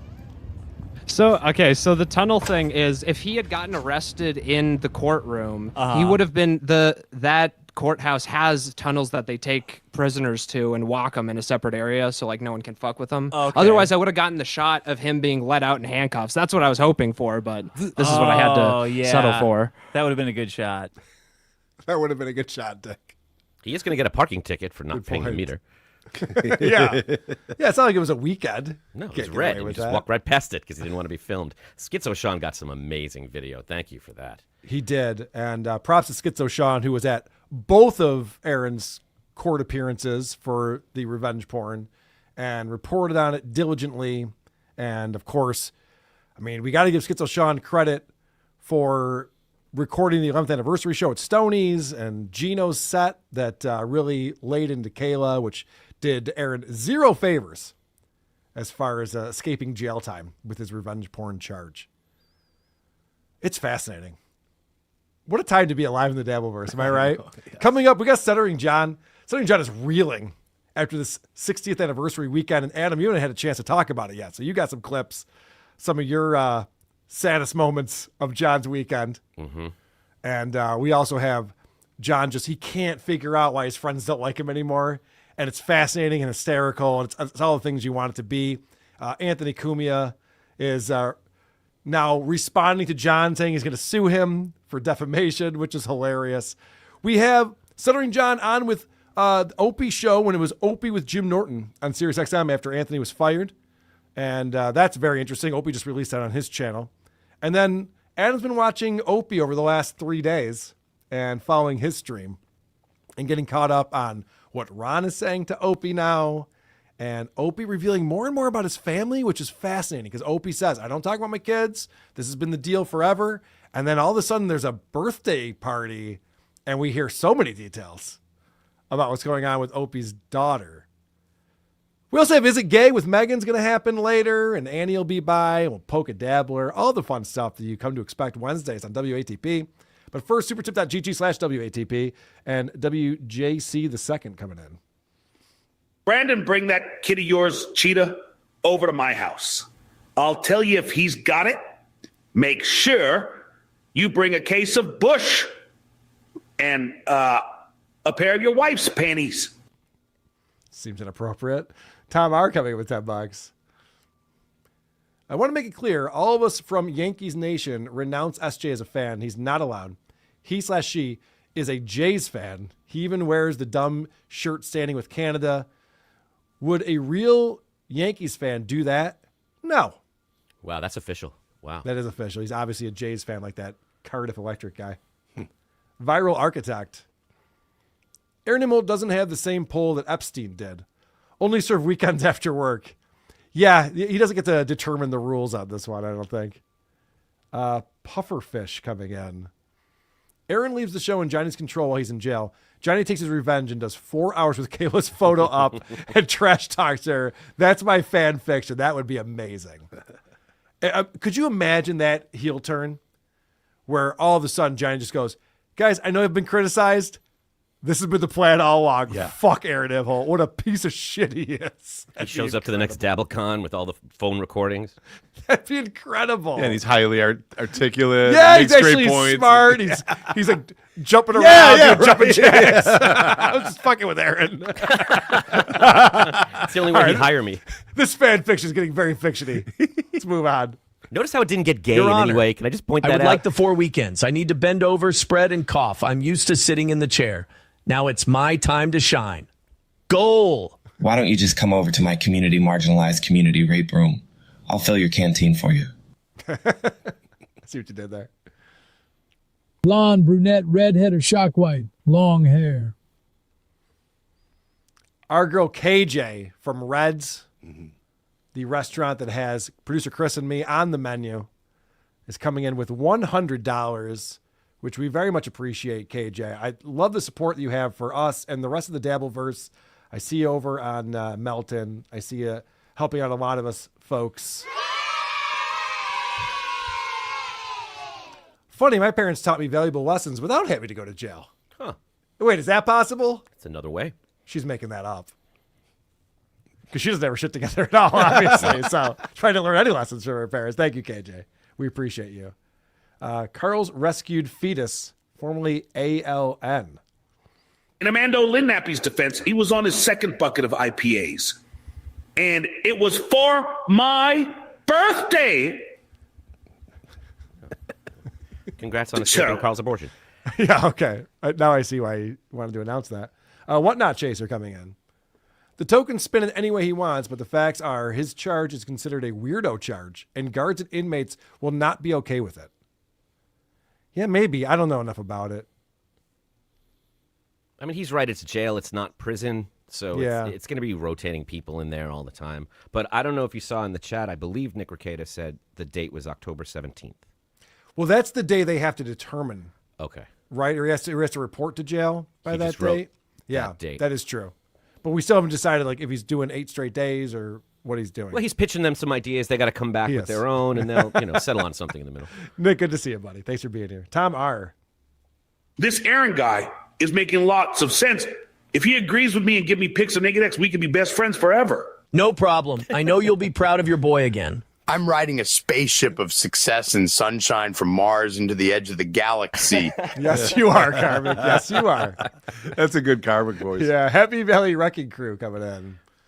Holidays are coming, so I ask, Aaron, is Vito Gesualdi's Charlie Brown Christmas... Oh, Vince Girardi... What's his name? Vince G. Thank you. Charlie Brown Christmas album, the most important popular jazz piece ever. Go Pens. It's one of them. Yeah. I mean, it's... people like it, but it's really overrated. So it wasn't fun when the Isotopes covered it. It's so overrated, that music. It's so depressing. I believe Stiff Minister covered that one. Yeah, that's true. They did. Adam, not Aaron. Yes, Adam, you gave your perspective on that. It's one of them. Tom R. became a member on the YouTube channel. Thank you, Tom R. Jay Loiter, someone make a song based on Fight the Power from Public Enemy called Fight the Dabbler. Yeah. We got to take the power back. It's actually in my notes. Is it really? Yeah. Oh, good. Can I play Flip Flav on that one? Oh, yeah. Yeah, boy. He's way too good at that. Naturally negative. Can you imagine if the Steel Toe show ends with him purposely breaking parole to get the full year away from his show? That's the parlay. That's my parlay. But then they move him to San Quentin, which has a podcast program, and he's forced to do it against his will. He has to teach others. He becomes a role model for other inmates on how to podcast. Greg Williams, member for 11 months. I'm just imagining Aaron coming back from his time served with 8 teardrop tats on his face. And then he peels them off. All right. Didn't actually kill anyone, guys. Ham Hands coming in with 5. Hey, boys, donated to the GoFundMe. Thank you for doing that. We really appreciate it. Does he leave the internet if when he loses? How will he deal with that? Oh, and Adam on the show, crazy insightful. Thank you. Love Adam on the show. I don't think he has yet to lose, so it's never going to happen. I mean, he doesn't Well, lose. you got to remember when John had the SiriusXM lawsuit with the great Michael Popak. And it was the exact same right of publicity that he was going after. Mm-hmm. And they threw it out with prejudice on his birthday. And John goes, you win some, you lose some. Yeah. Because after years, so like him talking and Popak on the show, and they're talking about how like, yeah, we're going to take them down, and how much money do you think we're going to get from this? They're all this speculation. No, but history vindicated him when Kelly Carlin and George Carlin won that case based on nothing related to John's case. is what he Right. said. Yes, you remember that? Because it was literally someone put out a comedy album that was George Carlin, from the other side, whatever George Carlin believed in. I don't know. Yeah. And they're like, you can't do that. If people believed it was really John in the DabbleCon ads, then they would have to believe there were roaches coming out of his nose and eyes. Which I have seen. Oh, you're evidence right. of that, I but- heard, as I was saying it, I realized. Nigsaw says, ward working class, Aaron wants to perfect hand jobs. I see what you did there. Charlie McDennis, I hope they put him in the bullpen every weekend. Locks and Docs became a YouTube member. Thank you, Locks and Docs. Herb Peas, is 8 days enough time to make toilet wine? Yes. Chris? Oh, I knew it. I knew you would know the answer to that. Wow, look at this. Pulper 80. Holy shit, I haven't heard from Pulper in quite some time. $100. Hey, Carl, love your show, especially when you have E-Rock and Chad on. Hope you can hang out for a day or two this weekend, but if not, it's all good. You have my contact info. Pulper, I reached out to you. You never responded to me. I was supposed to be in Vegas this weekend, but I never got confirmation on anything. Why did the communication dry up, Pulper? Did you see that I played your video for E-Rock that you wanted E-Rock to see? I sent it to him as well. He wanted to see it afterwards. So hopefully that connected. But email me back, Pulper. What's going on with this? This is the most confusing Vegas weekend of all time. Chris, maybe we should get out of here and let them. Maybe. I don't know what's going on. KJ with another 25 coming in. Johnny is Kaiser Soze. Thoughts? That would be incredible to see him throw that crutch down and stand up straight and just punch Aaron right in the face. More fan fiction coming in. All right, let's talk about Stuttering John. Bloody ass. Can I get a little sympathy? Because I got a bloody ass. I'm bleeding generously. Because I got a bloody ass. Now, John had his big 60th birthday weekend where he streamed, I think, 5 times, if you're really counting all the different streams that he did. But he might, well, no, actually, that'd be 6. Because there were 2 before he went to dinner and then 2 after, but only because he didn't pay his internet bill. So he had to start up another one when he got back from dinner. And then he did one the next day before he started drinking. They did another one the next day after he started drinking. And some of them were lonely. Some of them were full of guests. There was a lot of fallout from it. He made money. He was very proud of himself. He came out and said he made $1,500 on just the Saturday, his birthday alone. So he was very proud of himself. And Adam, we, of course, did an emergency episode about this on Sunday. We had Point Dabble Point on Monday covering this. But I haven't been able to talk to you about this yet. This was one of the rare times where I was not feeling bad for him, but I was like, how much lower can a person go? It was really sad and hard to watch at some point. So I was like, I'm not going to cover it. I'm not going to touch it at all. But then it kind of circled back around and became so sad that it was worth noting. So I put together my 3 favorite saddest moments from this stream. Okay. To be played in any order. It doesn't matter. It's all just a nightmare. Well, let's start with number 1, because that's the way I like to go in order. Nah. There's my buddy Jace. I almost want to ask him. Happy birthday.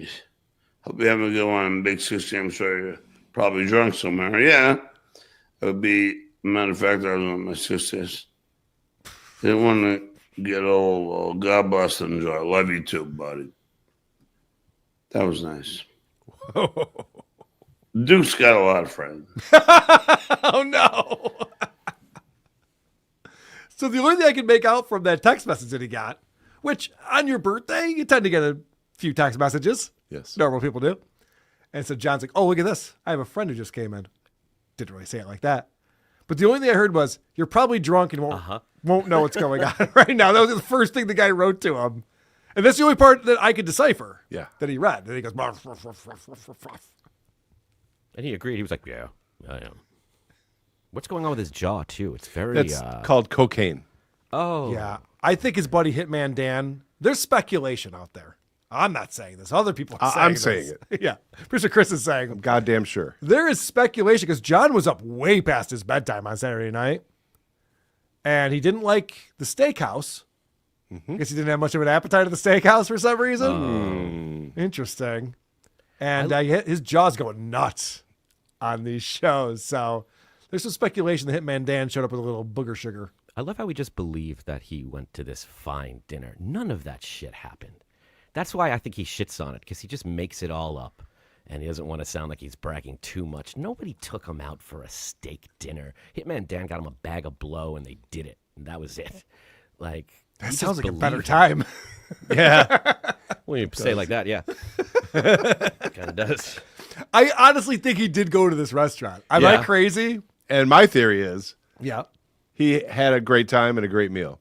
And then he complained about it because he wanted people to feel sorry for him. Yes. And get more super chats. Yeah, Chris was thinking about this after the fact. He's like, if he just showed up and just like, yeah, I just had an amazing meal. Things are great. Yeah. Then people wouldn't want to like pity him and throw him some money. So he had to be like, the steak wasn't very good. And golly gee, the pasta wasn't great.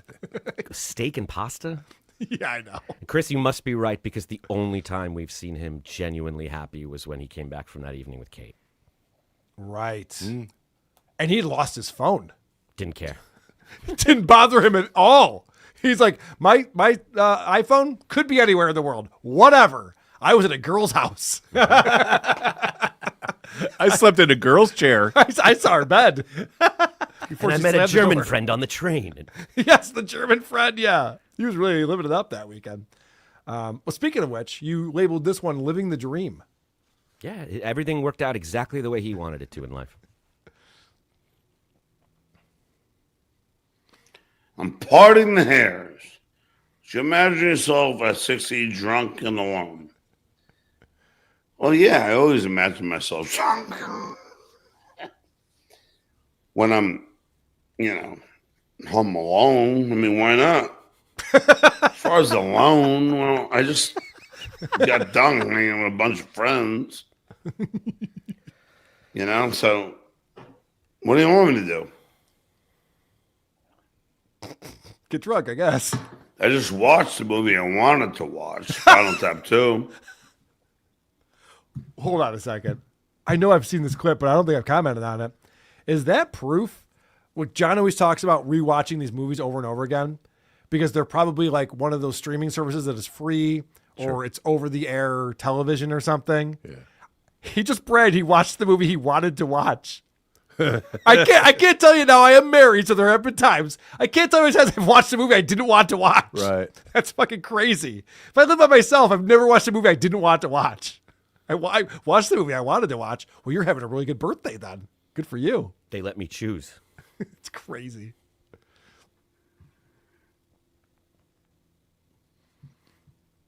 So, I there. don't know, man. What do you think? Listen, Don't leave me now. I'm just going up to get a beer. Wow. Whoa.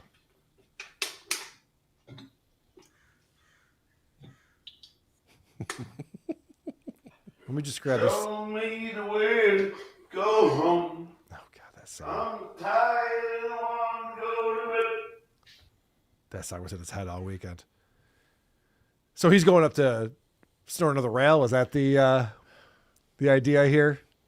Yeah. I think so, yeah. Because he usually brings several beers with him. Yeah. It's the one thing he preps. Mm-hmm. That's was true. it to grab a bite of his leftovers? All right. Here's the final saddest moment of the weekend, according to Adam Bush. This is Stick Out with of it Body. in the beginning, because it's a little silent, but it Okay. it pays off. Okay.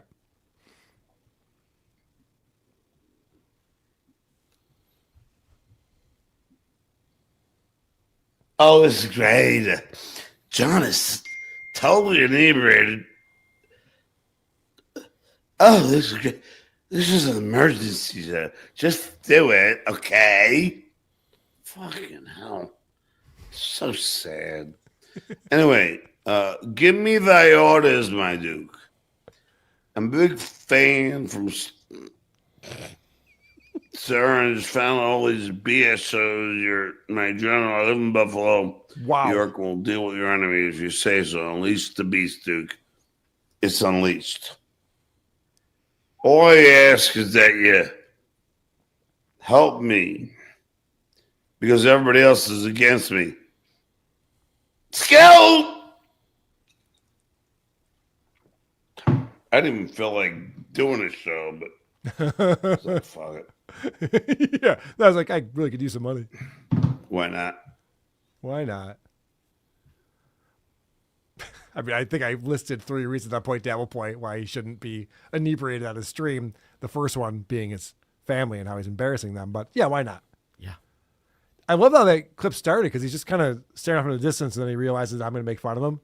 So he just starts making, trying to get out in front of it. He can hear you. Yeah, I'm in his head. Yeah. You're right. That was He's arguing with you. Yeah, that is crazy. Emergency show.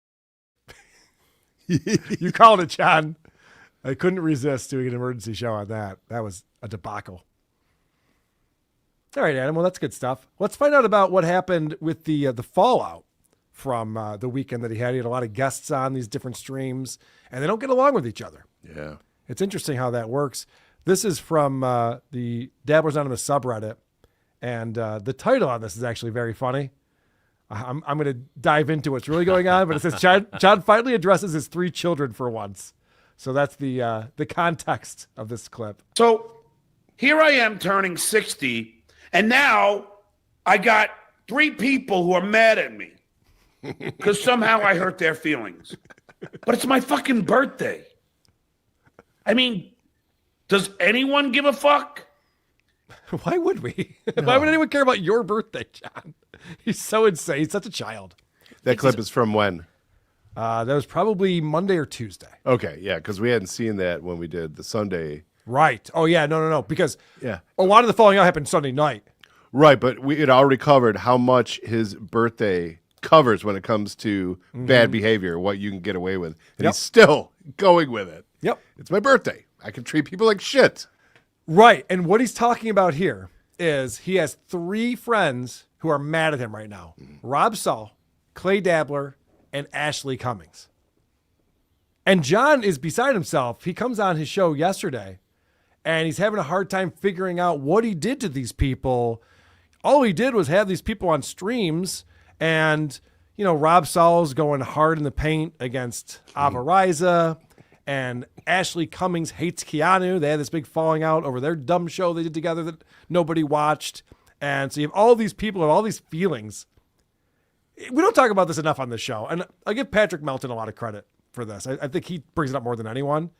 Everyone's in their fucking feels so much. It's like, are these adults that we're dealing with?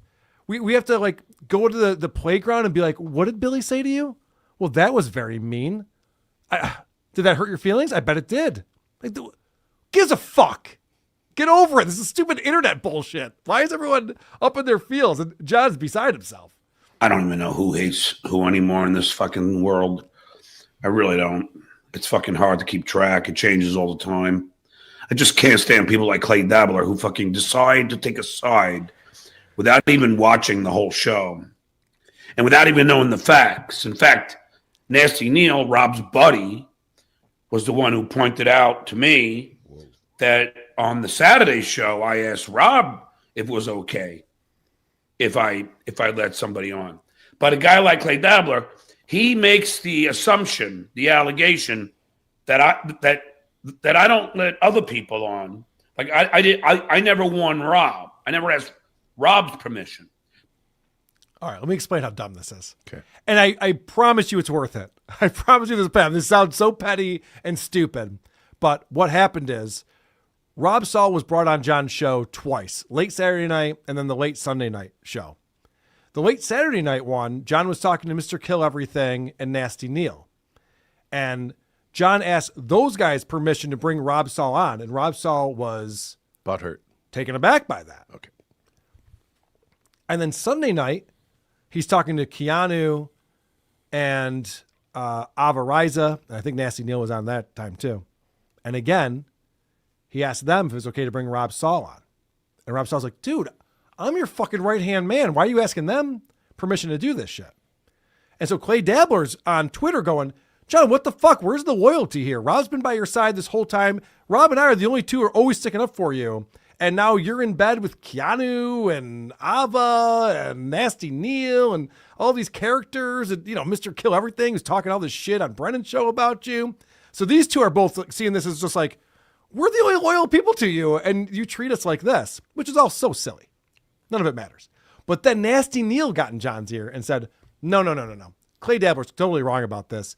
You actually asked Rob if it was okay to bring other people on Saturday night. And John goes, yeah, right. That's what I mean. These people don't fucking know the facts. They're not even watching the show. Fortunately, I am a documentarian when it comes to Stuttering John Melendez.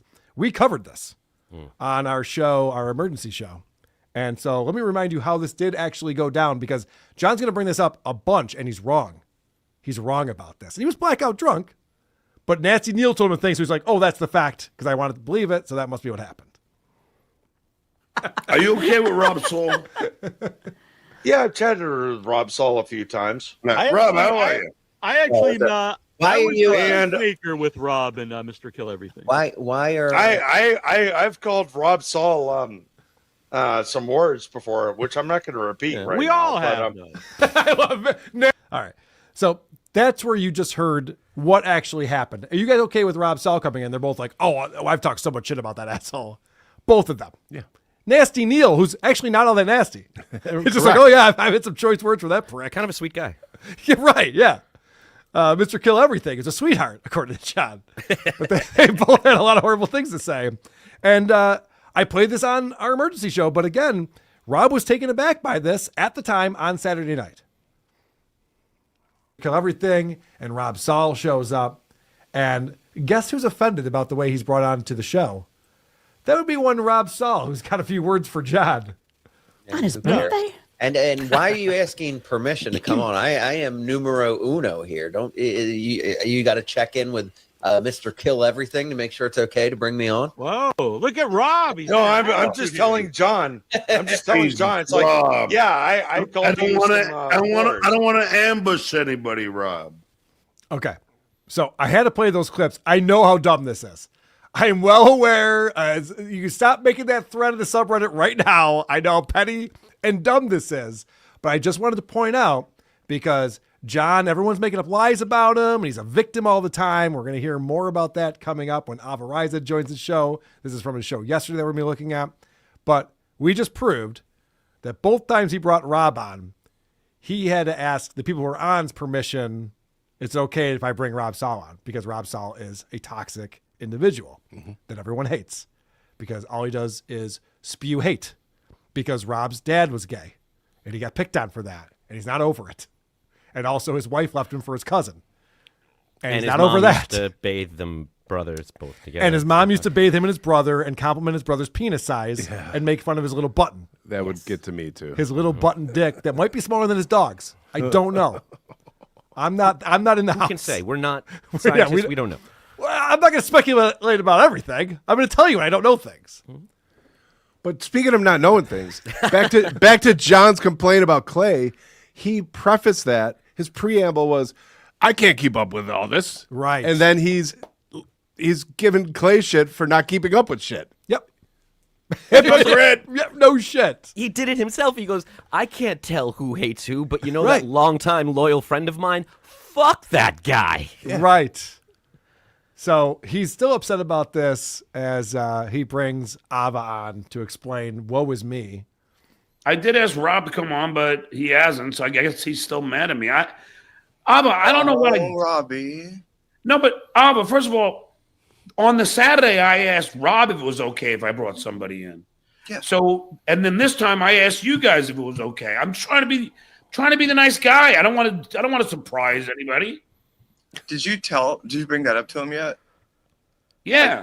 Does he remember that? Because it No. literally happened the night before. No, it did happen. Well, he must have known by now. It's the exact opposite. But Nasty Neil told him a thing, so that's what he believes now. Okay.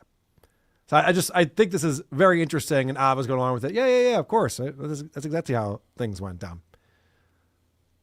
Also, this whole thing where he brings Rob on, and he asks the other people permission. Well, there's a reason for that. It's because Rob hates Ava Riza. So Sunday night, Ava's on the show. John brings Rob in, and Rob just starts calling her a hairy man and calls her an it and all this shit. And, John's sitting there going, whoa, can't we all be friends? What's going on over here? I'm losing control. And Rob, I saw him on one of these shows say, listen, I don't hate trans people. I just hate Ava. It's like, well, then call out Ava. Don't just call out, like, being a hairy man, a non-person. That makes it seem like you don't like trans people.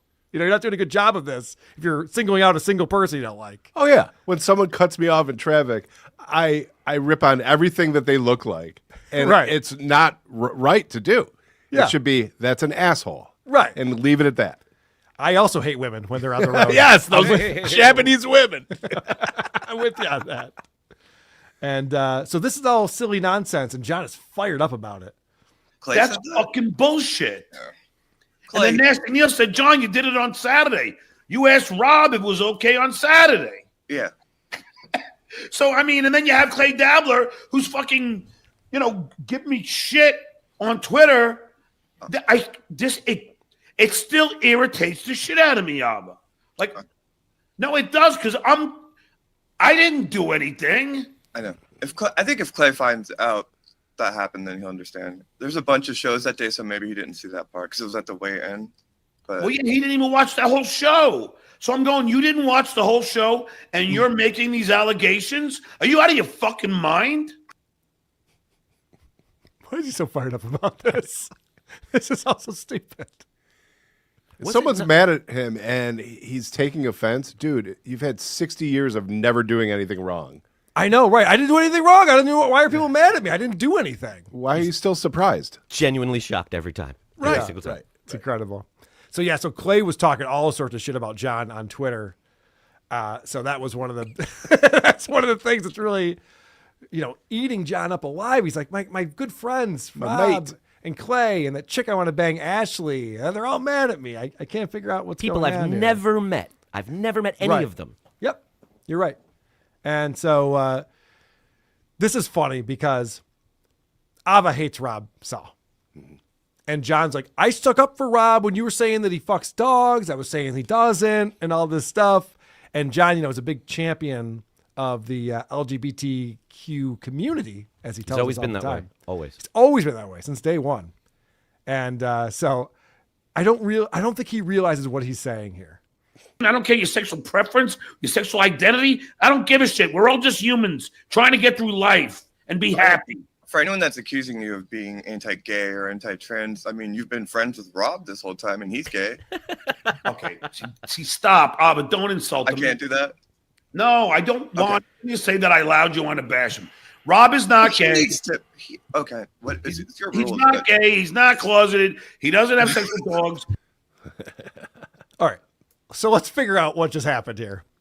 Ava says, I mean, you obviously don't have a problem with gay people. You like Rob. Right. And he's gay. And John goes, why would you insult my friend like that? Yeah. You can't call him gay. Is John this stupid? I'm asking that, obviously. Yes. Okay, you can answer if you want. Yes. He thinks he's to quote him, white knighting. Right. Yes, he thinks he's a white knight. He's just like, don't call him gay. Like, there's not. John, you just said there's nothing wrong with being gay. So why is that a problem? It's so stupid. What if Ava refers to him as a just do it? Is that okay? That's fine. Yes. Because of the way he talks. It's just because he talks funny. Yeah, you can always make fun of someone for the way they talk and pronounce words. This is really what it all comes down to when it comes to John. You know, like everyone.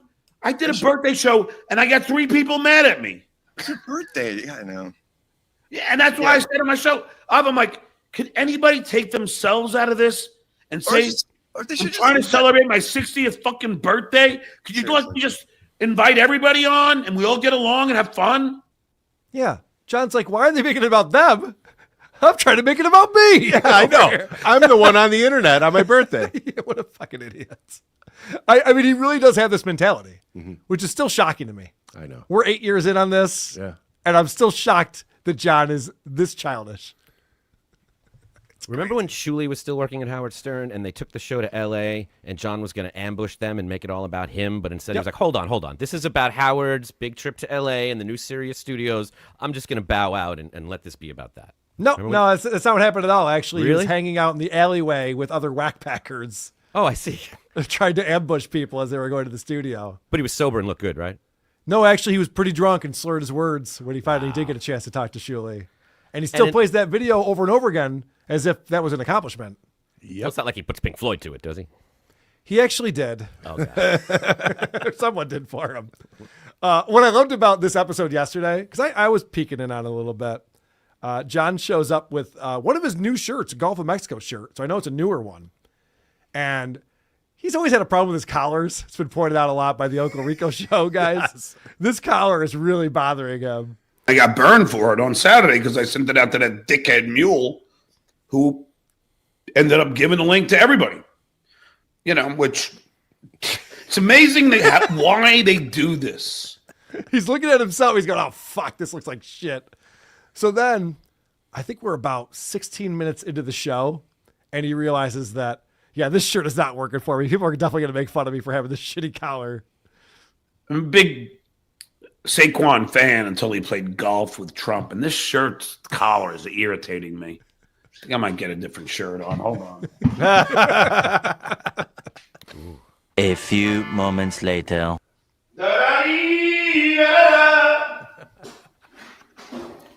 Are you lonesome tonight? I'm not enhancing this. My other shirt was in the silverware drawer. I'm just looking at my prop hate, my prop hate painting right here. Oh, what That's an the one I was asshole! talking about. I'm looking at my prop hate. And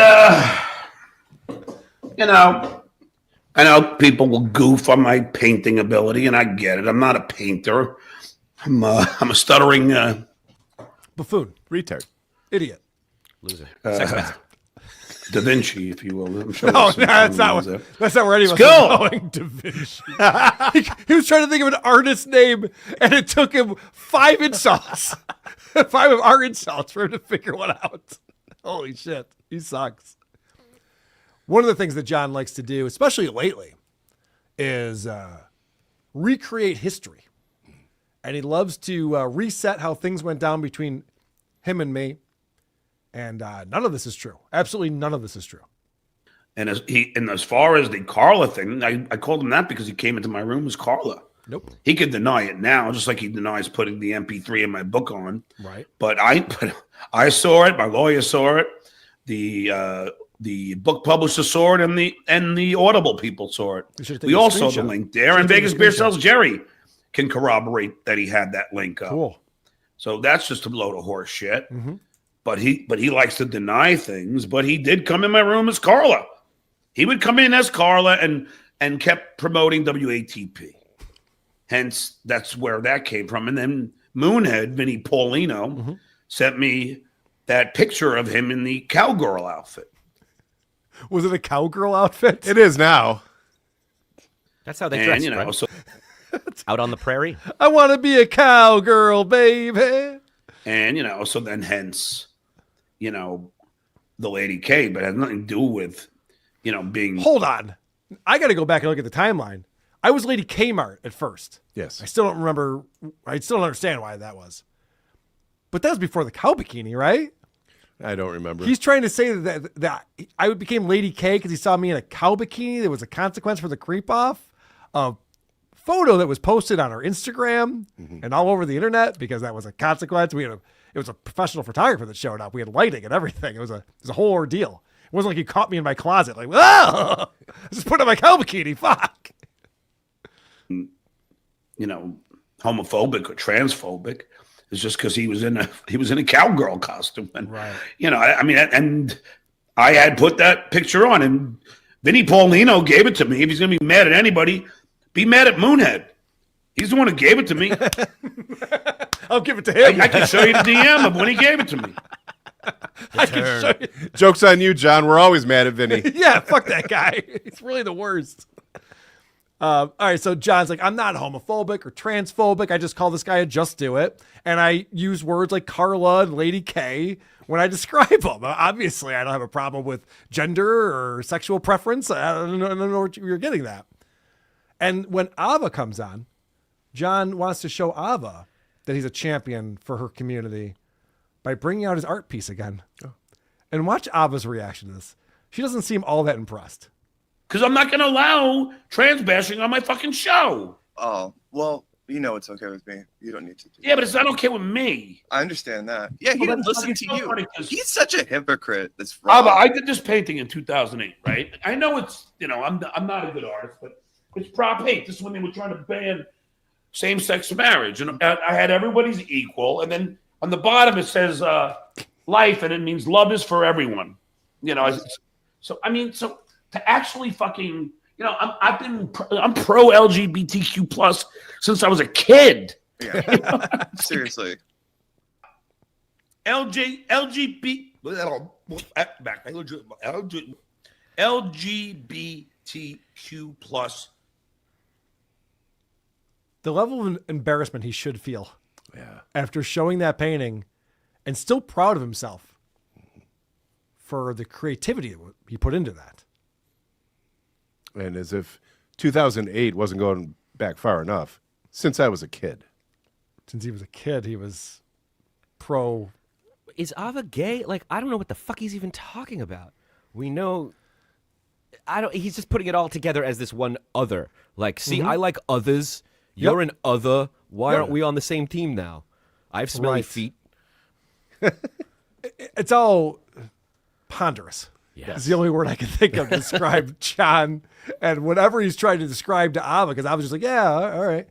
So at the end of this podcast stream, I'm watching it, and I see John talk about how he's the best at ripping on people, and there's a reason for that.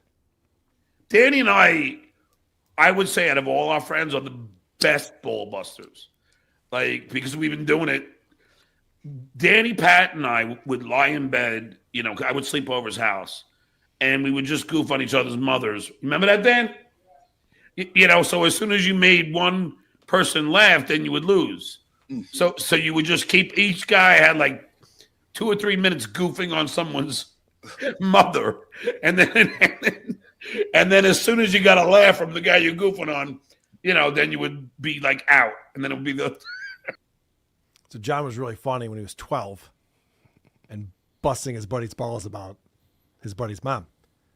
So I saw that and I decided to Adam Bush it. I get in the chat and I didn't even send a super chat, Adam. This is very much an Adam Bush move.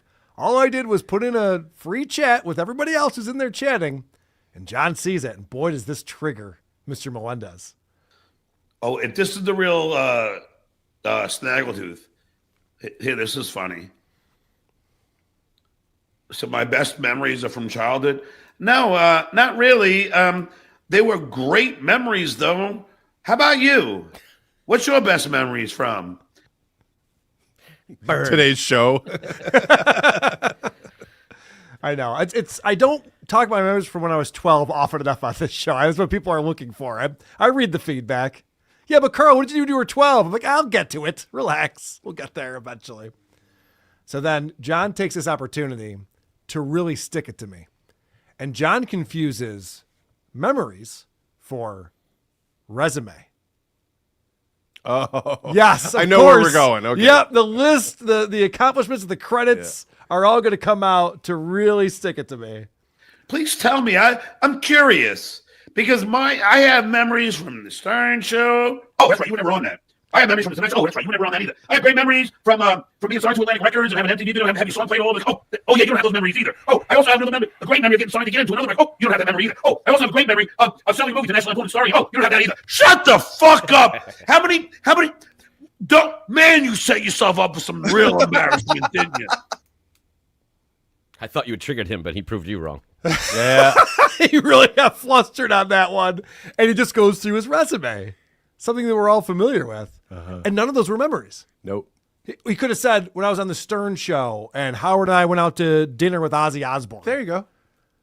I have a better recollection of his good memories than he does. I know. Some people like to say when their children were born or things like that. You notice that there was something that he missed there, because I have very fond memories of spending time with family, even recent memories, spending time with family. And John didn't mention any of that. But he's not done yet, so let's see. Maybe he will redeem himself here. What a dumb fuck.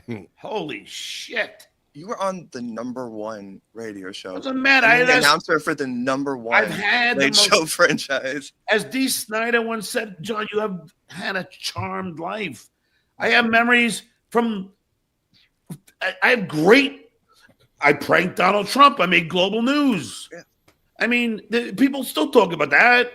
I mean, and you still wake up every day and you're like, what do I do now? Yeah, the Pro Football Arm Wrestling Championship. That wasn't that long ago, dickhead. That drives people like Carl crazy because 3 2-hour specials on CBS. You have never been on a network ever. Too bad, because that was my goal in life. I mean, Ava got me good right there. That is all I worry about, is John doing things that I didn't do. I can't get over it. Well, I know I'm jealous that John gets to wake up every morning and look at the day and go, whatever. That was impressive. Who's going to bully me today? I was surprised, Adam, to your point. There was a super chat that came in, because John ended his stream almost immediately after this. He never got to the super chat that came in that said, what about memories of your children? Spending time with your children, the day they were born, things like that. That never even occurred to him. He goes, memories? I was on the Stern Show. Wasn't it Cumia who said he'd give him $100 to produce a text or a card wishing him a happy birthday from his kids? And you know he would have loved to get that honey. Oh, yeah. The hundy. Right. So John brought up the Pro Football Arm Wrestling Championship as one of his big memories and a big way to stick it to me. I have amazing news. General GK, he's a guy who's been following the show for a long time. We see him in the chat and stuff. He messaged me. He goes, Carl, I heard you say you want to find these episodes from CBS. I'm gonna find them for you. And I went, that'd be awesome, man. See what you can do. And he wrote me just today, just a couple of hours ago. And he said, I couldn't find anything. I thought I hit a dead end. And then finally, the director of rights and clearances at CBS sent him all 3 episodes. Oh, man. Broadcast quality episodes. I have them all. I have all 3 episodes of the Pro Football Arm Wrestling Championships that were written, produced, starring John Melendez. Head writer. This is unbelievable. I'm getting choked up. I know. And then as soon as General GK, I wrote him back. I was like, holy shit, this is incredible. He goes, oh, I should have made you and Shuli bid against each other. I'm like, yeah, you fucked up. You fucked up. You done fucked up, boy. Because I'm just going to whoop, take these guys. No, seriously, I'm very excited about this. Yes. We have a lot to go through and figure out, look at him. I'm overwhelmed. I know. Thank you, General. I know. I was overwhelmed too. I was like, yes, we keep getting all this awesome archival shit with Stuttering John, and I couldn't be happier about it. So thank you, everybody who's been doing that. The other saga that's going on in John's life is that Anthony Cumia has been talking all sorts of crazy shit about him, saying that he drives drunk every day. He said that he essayed a woman in Vegas when he was there with the Stern Show. He's been saying a lot of crazy shit. And so John has responded by saying that he is going to likely have to sue Anthony for defamation or slander or something like that. And so Anthony came on his show recently and responded to that. I was just watching a little of Stuttering John there. He's just off his rocker now. Now he's just crazy. I think he's going to sue me. What are you going to do? I was on Shuli's show over the weekend, and, obviously John makes these accusations constantly. For someone so attached to the LGBTQ community, he certainly makes a lot of jokes about people being gay as an insult, And, obviously he's made some... No, I said Rob Saul's not gay. Some accusations about me being a... and all the usual Reddit things from years and years and years ago. Yeah, I'll just point out, one of the reasons why I played the clip where he was talking about me is that he accused me of posting his book on my Patreon. He accused me of going into his chat as Carla. Mm-hmm. He makes up all of these things that I didn't do and states them as fact and says I'm lying when I say that those things didn't happen, which is slanderous. Yes. It's making shit up that's not true about someone. Lucky for John, I'm a public figure, and I know that he can say anything he fucking wants about me, and there's nothing I can do about it. John's an idiot. For some reason, he thinks Missy is my brother's girlfriend's daughter. And he says that and stuff. So, I was on Shuli's show and just, pulled all the stops out and made a bunch of accusations. And he's going to sue me for it. So what are you going to do? I won't even get a lawyer. I'll just go. I'll just show up in court and be like, yeah, it's a comedy show. I was parodying what he does, which is get on and yell and make accusations. If anyone thinks the court is going to start pursuing podcasts for things like slander, good luck with that. Bring the case. I'm fine. I'm fine with it. Bring the case. Try to get a slander settlement or decision in a court between two, supposedly comedy podcasts. John's, I don't know what it is. It is comedy, but I don't think he means it to be when it is. Like Howard said, he's funny when he's not trying to be funny. When he is trying to be funny, he's just incredibly unfunny. I've noticed that too, actually. Yeah. So I don't think Anthony's taking all this seriously. I don't think John's going to have a case for this. When Anthony's obviously exaggerating and making jokes about it. And also, there's the whole thing with John's reputation. It's the Wendy Dykstra effect. Yes. It's hard to harm someone's reputation who gets wasted drunk all weekend on his stream. But Anthony goes on about this. You want to do that, John? You're in the middle of a lawsuit right now. In the middle of a big lawsuit right now.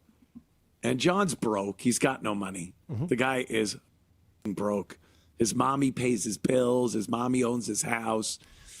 Everything, every day, something else is getting shut off around his house.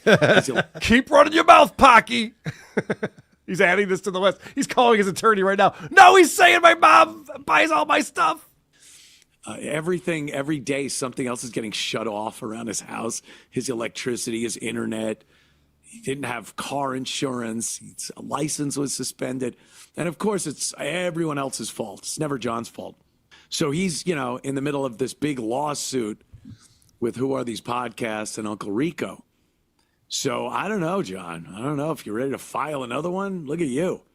Parlaying. He's parlaying these lawsuits, hoping the big payoff comes at the end. Yep. Good luck. Good luck. Shuli and Carl, Dr. Steve set up a GoFundMe for them. And I think it's already got $30,000 in no time. Thank you. For their defense against this frivolous, dumb StutJo lawsuit. I won't need a GoFundMe, but if Dr. Steve sets one up, I think he'll see even more than 30,000 in a couple of days pretty quickly. But I beg you, don't even do that. Don't set anything up like that. I could take care of it. I got a suit and a tie. I'll just go into court and be like, he's retarded. This lawsuit is insane. And, you want to start suing podcasts because they're making fun of another podcaster, you're going to have a very, very busy judicial system. So I welcome it, though, John. Go ahead. Sue away. Sue away. Balls in your court, John. And John's been talking a lot lately about whenever Anthony gets brought up. Like, I think Vince the lawyer was calling John on the phone the other day and texting him. He's like, I'm not talking about that. I'm not talking about that. My attorney told me not to talk about it. So John is either threatening or is actually pursuing some type of lawsuit against Anthony, which is just another rake. And a long line of rakes to step on. I couldn't understand anything Anthony was saying. I was so distracted by his wacky glasses.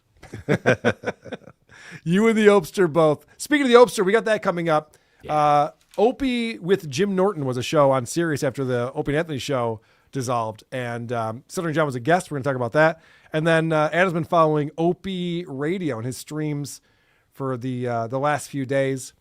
And we have a lot to report on from Opie and his relationship with Ron and the gifts he got for his daughter for her birthday, which is going to surprise people.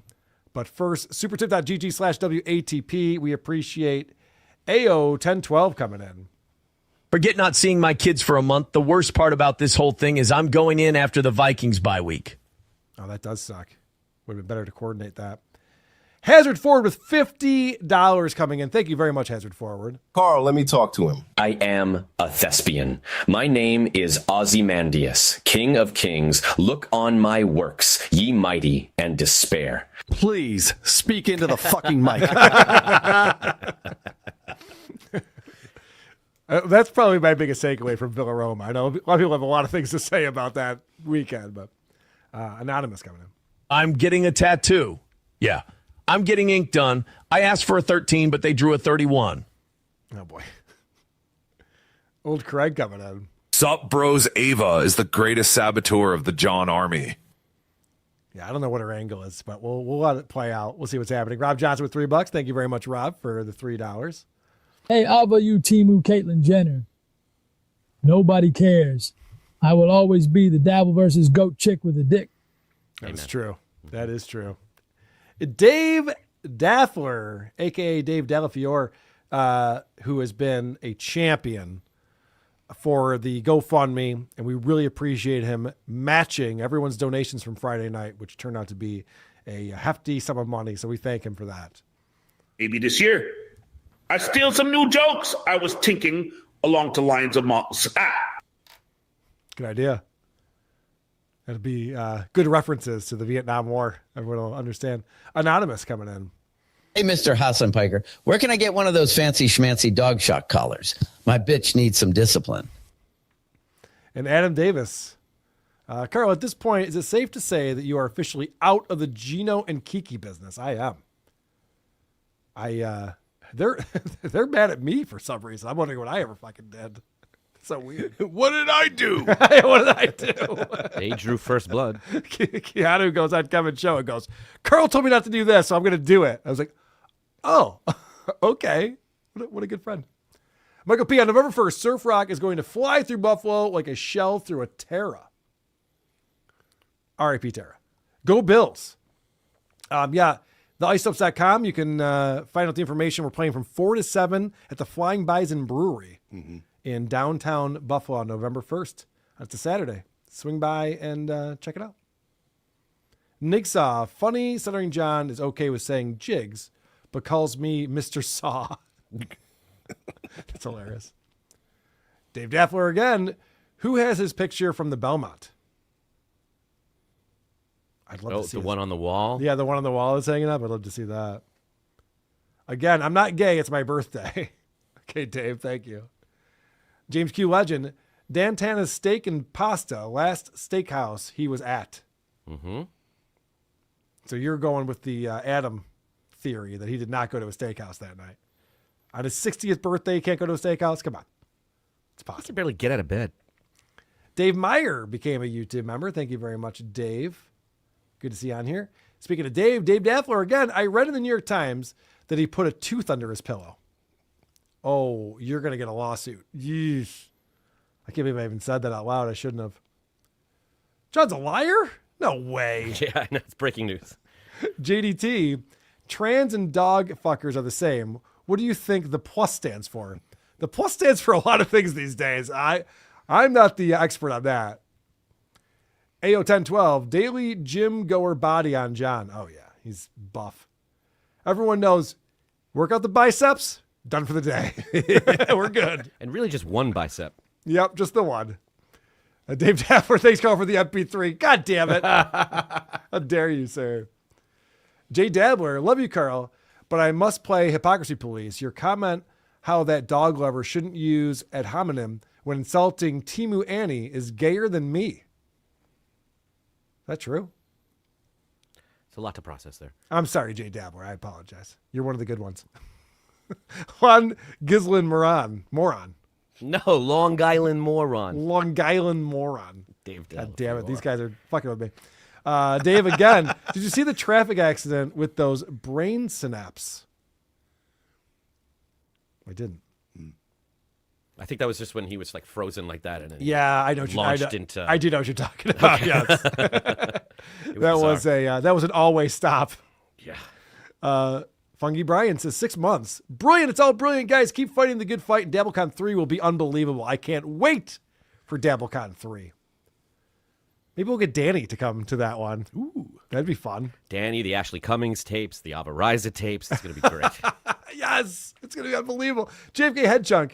Why did Ava pay for tits and tats before teeth? You have to ask Ava that. Dave again. John Blue Grillo too. Is that true? That's true. That is true. Yeah. Wow, It's that's in his crazy. book. Diablo Sandwich, does Ava have an end game or just another Clay? We don't know. We're all on pins and needles. Just Adam says, spoiler alert, Opie bought his daughter flowers for her grave as her birthday. You guys know how to make Adam laugh. Yeah. He actually regifted the flowers. He regifted the flowers. They were on his son's tomb.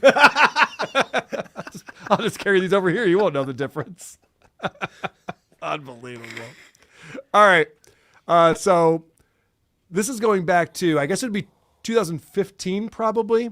Maybe 2014, because I think Anthony was fired July of 2014 for his tweets.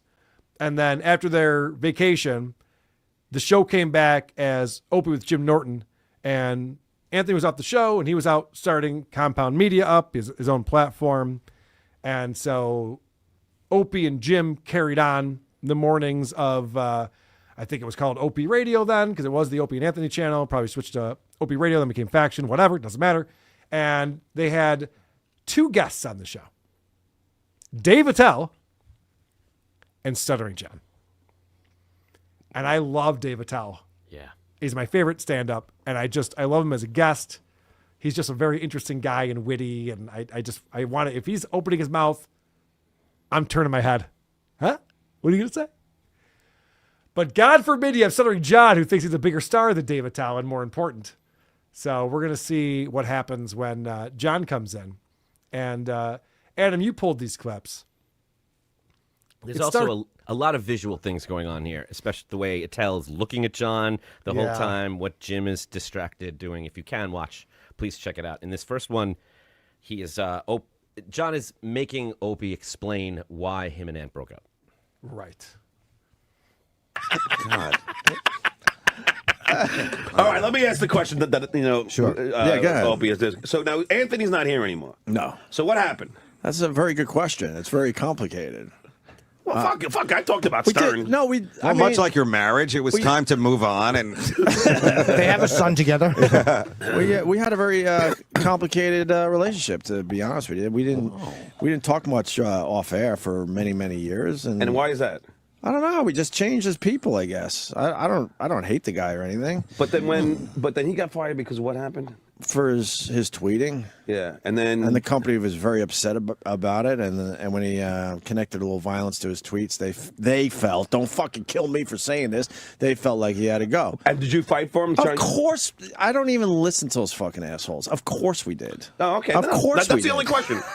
No, that's the only question because I was on his show yesterday, and then he was like he didn't know if you went. If He knows. He knows. Oh, really? He's very good at pushing buttons and keeping things going. So He knows. He knows we fought for him. Opie's changed this story many times. He's told this story many different ways that he fought for Anthony, but he doesn't really have a specific example of fighting for Anthony. He also says, as soon as we saw those tweets, we knew this was the end. And he also says, it was time. It was time to change things up. You know, Anthony and I had been doing a show for 20 years. And so all of the above. And Anthony goes, I don't think you fought for me. And Opie goes, he knows I did. No, he doesn't. He told John the day before that he doesn't think he did. No, he knows. No, I've talked to Anthony about this. He doesn't think he did. And most people don't. But the thing that John's doing here that's so obnoxious is the thing he does on everyone's show. He comes on and starts interviewing the host about things that everyone in the listening audience already knows. Anthony's not here anymore? No, he's not. What happened? He got fired? What did he get fired for? Oh, tweets. Yeah. Everyone listening to the show knows that, John. He acts like he's like uncovering something. Yeah. But at its core, it's about John. Yes. Because he wants to say, because I was hanging with Anthony and he said this. Yeah. Right. So he needs Opie to say this stuff so that he can involve himself in it. Rather than just like know that everyone's on the same page with everything that's going on here. Right. Imagine if Adam came on the show and just started asking me like, so Stuttering John, he was part of the Howard Stern show? Yeah, he was part of the Howard Stern show. And what was you his drew- role there? You drew first blood? Is that you what drew happened? all right, you fast forwarded pretty quick right there. But, yeah. Do your research. All right. Exactly. So this next clip, you could tell that John is looking to weasel his way in because there's an empty seat. And John has experience with the Jackie chair. And so he goes, well, Anthony's gone. Maybe there's an opportunity for me. When people say you don't have loyalty, that's such 20 years is loyalty, you idiots. No, I didn't. I'm just asking. No, I'm not mad at you I at all. don't care if you're disloyal. Can't you see John's looking for a job? Yes, I am. John brought his rolling bag. How about the Opie, John, and Jim show? Do you hear that? Yes. So Dave picks up on the fact that John's looking for his angle in, and John's always applying for jobs on every show he's on at this stage in his career. When he was on Stephanie Miller, when he went on Anthony's show, he goes on Opie's show, everything is just like, hey guys, I'm available. Can you believe it? Yeah, we know and we can believe it. It's so We're weird. good. The way he auditions is not by being the most supportive guest he can be. It's by trying to out-host the host. Yes. Which will never work. Yeah. Well, maybe in this case. I did love the fact that Dave picked up on it and called him out. And so Dave has been on the Opie and Anthony show many times. He's one of the regulars as far as the comics go. Him and Jim are good friends. And so they're talking about what's happened with the evolution of the Opie and Anthony show and how Anthony left and what they're doing now. And Dave's ready to give some of his thoughts, which I'm very interested to hear. He's an outsider, but he's also has some inside knowledge on this. There were plenty of times in that 20 years we probably should have taken a break. Let's just put it that way. It became a very complicated relationship. It's a dramatic story because I just remember the highs and lows from terrestrial to satellite. Of to back and course. forth. Well, I remember when you you guys started, and we were talking about this before. Well, first of all, I hated my brother because he had a WoW bumper sticker and all that, and like he was so into you guys, and I was like, no, they're assholes. They're like, because you were drinking the Kool-Aid. Yes, I was drinking the Kool-Aid. As you worked for him, you were drinking the Kool-Aid. So Dave starts talking about the highs and lows from terrestrial radio. Remember we used to do terrestrial radio? And then But my brother was wearing a funny shirt one time. He wore a shirt. Well, he liked your show. Did he? Your brother did? Gives a shit, John. Let the fucking guest talk. It's Dave Attell. Let's let him talk for a minute. And you saw Dave sink like, ugh. Yep. Because he knows. Dave's done shows with John before. He knows what this is. And he's gracious. He lets him go. Of course. So then John starts interviewing Opie. and he wants Opie to tell this Howard Stern story that he's told many times. Possibly earlier on in this episode. The same episode, yeah. The same episode, he's already told this story. But John goes, tell your Howard story, because that's John's connection to anything. So he needs, let's talk about Howard. And this is funny because I don't know if you heard this, Dave. We were talking about that. So, how many times have you seen Howard? Because anyone's listening, Howard's on the same floor as you guys. Me and Kenny walked by him last week, and that's the third time I've seen him in 5 years. And how does that go? Wow. Kenny tells it like I didn't even really look at him. I was just walking past him in the hall. Ronnie is like the greatest, and we talk to Ronnie all the time. That's Howard's guy, and Kenny is was walking me down the hall. So it was this weird fucking passing in the hallway, and Kenny tells the story that Howard looked like he wanted to fucking strangle me. Really? I just want to point something out. Howard doesn't want to strangle anyone. Howard's a timid, scared man. He a germ freak. Yeah, he may be tall, but he's not. Howard's not a guy like, I'm going to kick that fucking guy's ass. Like, that's the opposite of who Howard is. And Opie makes everything about, like, oh, I'm the biggest enemy for him. He hates me so much. He looked at me like he wanted to strangle me. Right.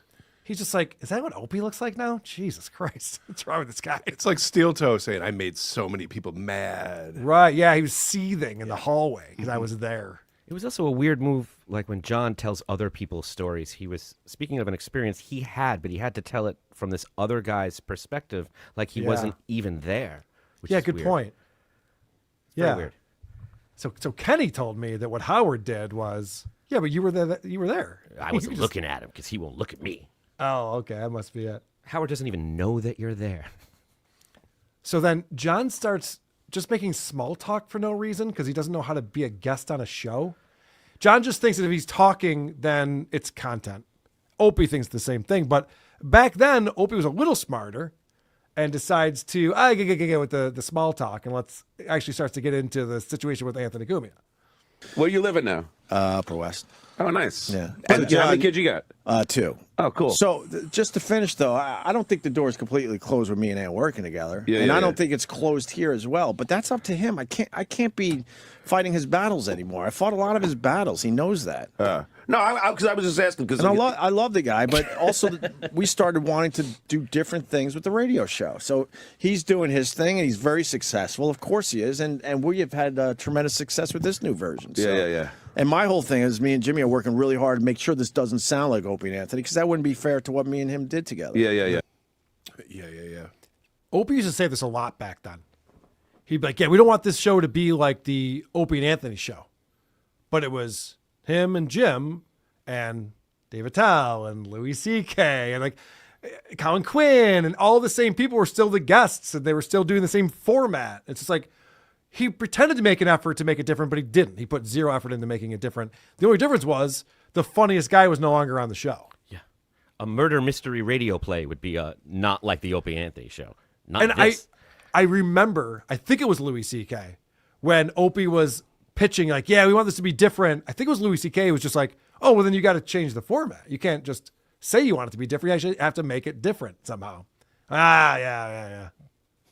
No, I'd rather just pretend I'm doing that rather than actually do it so that the Opie and Anthony fans get off my back about how the show's not as good as it used to be. And I love how John's like, can we please get back to me doxing you? Where do you live? How many kids? What part of town? What street? I know. What was that conversation? Oh, cool. I got 2 kids. Oh, cool. Okay. Yeah. Because he wanted to say, I have 3 kids. Puerto Rican disappointment. Yep. He wanted to go into his act right there. Yeah. All right, so Opie's talking about how Anthony invited him to do a show with him. At this time, this would have been huge news because Anthony gets fired. Opie goes out and does a show without him. And so it was put to Opie like, hey, come on my show. I'll come on your show, whatever. And let's hash this out and talk about it. And Opie was like, not doing that. And one other thing that we can move on, like people are like, why haven't you done a show? I reached out to him and said, look, we need to fucking talk before you do a show, period. Yeah. Get a beer or dinner. Yeah. So Why not both? That's on him. And then he made fun of like, he needs to fucking have a beer or dinner before he goes on my show. Yeah, I kind of do. We had some things that we should talk about a little bit. So you guys have some? No, nothing major. We just grew apart and we we weren't talking when these mics were. That would be compelling to listen to, though. Yeah, because of you guys, I course. don't think you guys would Oh, throw no, each I other don't under talk the about bus. that shit on. I mean, if the first time you speak is live, I don't think you guys. I think you know each other well enough that nobody would throw each other under the bus. There wouldn't be any. No, I you don't know, think so Ant at all. knows you. It's like you're not gonna kill each other. I think that you would hash things out, and it would be very interesting. So thank you, Jim, for stepping in there. Opie's going, I want to talk to Anthony before we do a show live together. And Jim is saying what all of us are thinking, like, that's the conversation we want to hear. The one over beers or dinner that you're describing, that's the one that would be compelling for all of us. And Opie's going, well, no, first I want to see why he's mad at me. And I want to make sure he doesn't say anything that's too embarrassing. That's what it sounds like. Yeah. Like if there's two guys and one of them's like, I'll talk to you anytime, anywhere in front of an audience. And the other guy goes, I don't want to do that. Like me and Aaron Imholte. Then, one of the guys has something that he's trying to protect. And he's trying to gaslight his audience as he keeps going, we went to bat for Anthony. We did everything we could for him. Will you talk to him on a show? No.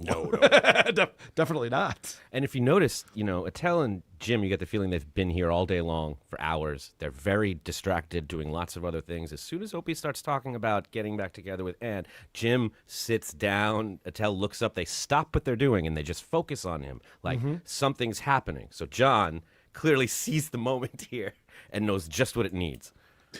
Well, I think you need a neutral party to make sure it doesn't get out of hand. John, Yes. I think you would be a great. I think it you would would be be a great perfect. Jimmy Carter for this one. Yeah, I heard you guys get along really well. We're getting along, it seems. So maybe you should be the guy. Well, I you know what? Can I do it? Sit down somewhere in Staten I'll be the Island, something mediator. northern It'll be- Italian. No, it'll be perfect. We'll bring Artie Lang in, and Oh, yeah. we'll figure out all sorts of problems. Dave Attell keeps playing cards until that guy goes home.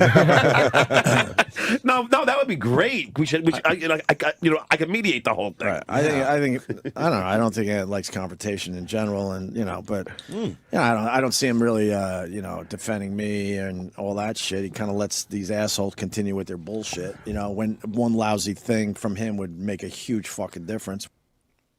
Okay, a lot to unpack on this one. First off, Dave is fucking with John. Hey, maybe you could be the mediator. John's like, yes! Why aren't they hiring me? Where's the offer? I'll sign the contract right now. It's like, he's fucking with you. He knows how desperate you are for a gig, and so he's taking advantage of that. And John doesn't see that. He's just like, I'd be perfect for this. I'm the guy to do this kind of thing. But Opie at the end there goes, really, this is all Anthony's fault. If he would just go on and say that I went to bat for him and to not be mad at me anymore, then people will stop being mad at me. That's not how life works. People don't like Opie. If Anthony goes, guys like Opie, I'm like, no, I don't. Sorry.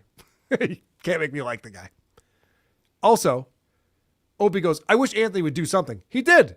He offered to do a show with you where you could explain everything. And you went, not unless we get beers first and talk about it. Hey, that whole thing about me not going to bed for you. Yeah. Me not talking about that. Yeah, let's could you pretend that I did or something? So it's crazy to me that, we have the combination of John wanting a job and Opie trying to cover his ass, both happening at the same time on this show. And John has a brilliant observation while watching all of this unfold. Well, like I said, it's fucking so weird, complicated. But I'll tell you it's weird because I was telling my brother about this when because he picked me up at the airport and I'm like, I know you guys didn't talk that much off the air. But he goes, he's like, I find it so hard to believe because you guys were so great on the air together. Great stuff, John. Yeah. So you found out that Opie and Anthony didn't like each other, but it sounded like they did on the air, right? Because they were pretty good on the air together. Yeah. We're all way past that. I'm going to blow your mind about Simon and Garfunkel right now. You're not going to believe it. It's so insane. And the fact that... Wait, Adam, what do you mean? And the fact that John comes on and he goes, well, that's my brother was surprised by this. He's like, stop talking about your fucking brother. Has nothing to do with anything. You're in the studio with Opie and Jim, Dave Attell, talking about Anthony, and you keep going back to my brother's a fan of your show. Whatever. No one cares. Cutting off these people to add this point. And if you notice at some point during that, John, I think his hands are flopping around and he hits some gear and Jim starts looking around like, what is that sound? And he looks everywhere but John because it's like, it couldn't possibly be coming from our guest. Like it must have been something else. No, it was John. But John really is just a seat warmer. Yeah. He's adding nothing to this. He's just obviously taking things away. Look at how they're looking at him right now. Yep. Yeah, they're just like, what are you doing, man? All right, but don't worry. Opie's not putting this on Anthony. That's for sure. I'm not putting any of this on Ant, by the way. I'm just talking about it. Yeah, hey, okay? listen, it's just like me and Howard. You know, I think the guy's incredibly fucking talented. It's an incredibly talented, funny fucking guy. But in 1999, I was ready to walk. I'm like, I'm going to go just do something else. And then my agent's like, "Is there anything we can do? This is crazy. You know how much money's on the table?" I go, "Well, we're working with this new comic, Jesus." Yeah, young Jimmy. Young Jimmy. Well, this is Jesus. This is Jim. This guy is like, I haven't seen a guy like this since Artie. I know. What was your name back then? Jimmy Norbit? Norenstein? So you know, Jim was on my first tour. Huh? You know, Jim was on my first tour. I can't hear it again. I can't hear it. Tell us the story again. Whatever. Who cares? This isn't about you, idiot. No, but he said it's just like me and Howard. Yeah. Yeah, did you notice that? And everyone went right past that. It's like, Opie and Anthony's breakup is just like you and Howard Stern? I wish they had stopped and said, how? Yeah, Give you us were one the fucking call reason. screener, you idiot. One example of how. And John will never understand this. He thinks, like, I was on the Howard Stern show. Yeah, Anthony had a show that was popular too. Yeah, his name was in it. Yes. His name was the title of it. Yeah. It's very different than the call screener and the stunt boy from Howard Stern, you fucking moron. There's like some meme about the bass player from Coldplay. Like, no one knows who this guy is. He's probably the richest bass player in the world. No one knows who that is. John was a rhythm section player in a very popular band for a brief period of time. And he thinks it's like he's the Gallagher brothers in Oasis. It's nothing like that. You're thinking of Howard and Robin. It's Pete Richard and Coldplay. There You're you like, who is that? I don't know. I just made it up. Maybe it's the bass player. No one Could knows. be. No one No can one call me knows. on it. No one knows. No way you could find out. Yep, there's no way to find out. So then John goes back to playing the mediator. He's auditioning for this new role he's going to have.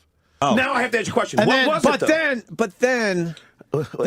then we got to more of an understanding where we didn't have to do that anymore. When they realized that I hated chemistry. both of them. Like it clicked pretty much right But away. what was the issue that you guys didn't talk? What was it? I mean, I mean, there's got to be something. No, that's the sad part about it. There's not like a he fucked me over, I fucked him over, none of that shit. He was getting a divorce. Yeah. And like his whole life fucking changed. Yeah. And you know, I was blown off pretty good right away. Oh, really? He stopped really socializing. Ah. So and then there were rumors Poor Jim, he was kind of the kid. There were rumors I didn't like. There were rumors I didn't like his girlfriend and stuff. That's not true. Well, Opie doing what he does best, taking full responsibility. Oh, no, actually zero responsibility. And he started that off with like, hey, it's not my fault. It's not his fault. But, you know, he changed his lifestyle. He stopped hanging out with me. He did a bunch of shit. People accuse me of a thing, but that's not true. Fuck Opie. He's never changed. Everything just happens to him. Poor guy. Can you imagine living a life where everything just happens to you all the time? I would be so happy to never have to take responsibility. Ever. Right? And Sounds I think we fun. saw E-Rock walking by in the background. Did you see that right at the end there? Oh, I was watching the Cubs game. And did you notice? They missed a fucking obvious strike three call. Carl took responsibility for that. They missed an obvious strike three. It's right down the center of the plate. I'm sorry, Adam. What were you saying? I was just following the script. I don't know where you're at anymore. What page you're on. I didn't know the ump was going to miss the call. I would have written it into the script. You notice how Opie shot him down in the beginning? Yes. Yeah. That was great. And I think Dave was laughing at it. Mm-hmm. Now I have to ask you a question. And What then, was but it, though? then we get got to the end of to it, more of an. you'll see Yeah. walk by. But now I have to ask you a question. It's like, that's not what we're here for. Let the man talk. I don't care if E-Rock's there or not. So John asks for a job yet again. It was so complicated. Then it also was enticing. Well, maybe we'll continue and see what the fuck happens. Yeah. Plus, Well, I mean, well, if you guys do, I could use a job. And The thing with these guys, and You've stated your case pretty well, John. I've said this. Notice Jim does not react to this. He doesn't laugh or giggle or anything. If this is a joke, John's used it too many times, so it's not funny. It's not a joke, and Jim knows that. Watch this again as John goes, and by the way, I'll take the job. And Jim goes, yeah. Well, if you guys do, I could use a job. And The thing with these guys, and I've stated your case pretty well, John. I've said this to Opie. I've had the thing of He's pretending to laugh about it, like, guys, I was joking, right? I guarantee after his segment, he tried to talk to Opie, he talked to Jim, he talked to Sam or anyone he could talk to. Be like, guys, honestly, I am available if you want me. watching them, like again, like you said, the kid. I'm kind of in the middle watching, not in the middle like they pit me again, but just watching a married couple in a way. Yeah. Kramer versus Kramer. And very different people, both remarkably different we people. started not really understanding each other and where we were coming from. Yeah. So there's so much going on there, and it's such a bizarre time considering where we've gotten to in the Dabbleverse with Opie, with Anthony, with John Melendez. The fact that this happened and Opie just finally put this out on his stream is fascinating to me. Yes, he just put this out, and there's another clip too that we can't get to today, but next week. Can I save it for next week? Oh yeah, definitely. Because there was more to this appearance. For the record, it wasn't E-Rock that walked by. It was just a very, very large man. It would have been very funny. Was it a dinosaur? Oh, I see. I see. It would have killed. That was the point. That was the point of your joke. I apologize that the Cubs are trying to play the last game of the season for themselves right now. Oh. They're really doing their best to lose this game. They've had the lead most of the day. That's neither here nor there. That's not the point. It's not why we're here. It's not what we're talking about. What we're talking about is supertip.gg/WATP. We have Opie Radio coming up. We have Is It Gay with Megan. We have Tapoka Dabbler coming up. So much to get to. But first, Rumpled Trenchcoat, a Columbo podcast coming in. I have to admit, I'd renew my series subscription if Opie and Jimmy did a mystery party show. Ghost Crusaders TV coming in. LGBTQIA2. S+. There is more? What the fuck? I got to ask my daughter, son, Darkwing Duck, what the fuck is this shit? What's the I? Incest. What spirit? Ghost? You can fuck ghosts. It is confusing in John's defense. Goat Melp. Remember, for 20 months, I bet if Carl had an audiobook, John would illegally share it immediately. I also bet Carl's autobiography would be called I See What I Did There. That's fun. I think that's making fun of me. John did threaten to share nudes of my wife. So I'm sure John would share anything he had. They were in a relationship at the time, as you know. What? Over X. They had a pretty... They were? Oh, that's right. I forgot there was a Jen. They were flying Twitter back and account. forth. John was... See each other. Dave Daffler. Shut up, John. Yes. Dave Daffler. Just watch the clock in the background. And that was funny what Jim was doing. He was being so distracting with that arm on his mic, just holding it way up and just shoveling food into his mouth and stuff. It was fascinating. He seemed pretty checked out on that. I love the idea that he was waiting all day for the good guest to leave so he could finally start blowing his nose and eating his lunch and not giving a shit. There's one point where he leans over to Attell and writes something down, and they look at it, and then they look at John, and they look back, and he writes something else, and they laugh. Like, they just don't care. Yeah, that's great. Yeah. 8 days of my whole government propaganda video. BB roll, Carl. Someone's behind on the stream. Maybe I should stop letting people rewind like Melton does. Dave Daffler, it says blue LED card declined. Oh, no. That's not good. Oh. Can Opie bake potatoes like Stuttering John? No one bakes a potato like Stuttering John. This guy, before he puts it in the microwave, he pokes some holes in it with a fork. He's got it down. He's got a system. They both clean him in the bathroom. That's not true. Actually, John was fired from that job, and Grillo took it over because John couldn't handle it. That's the real story. All right. I want to check out what Adam's been watching when it comes to my friend the Opester.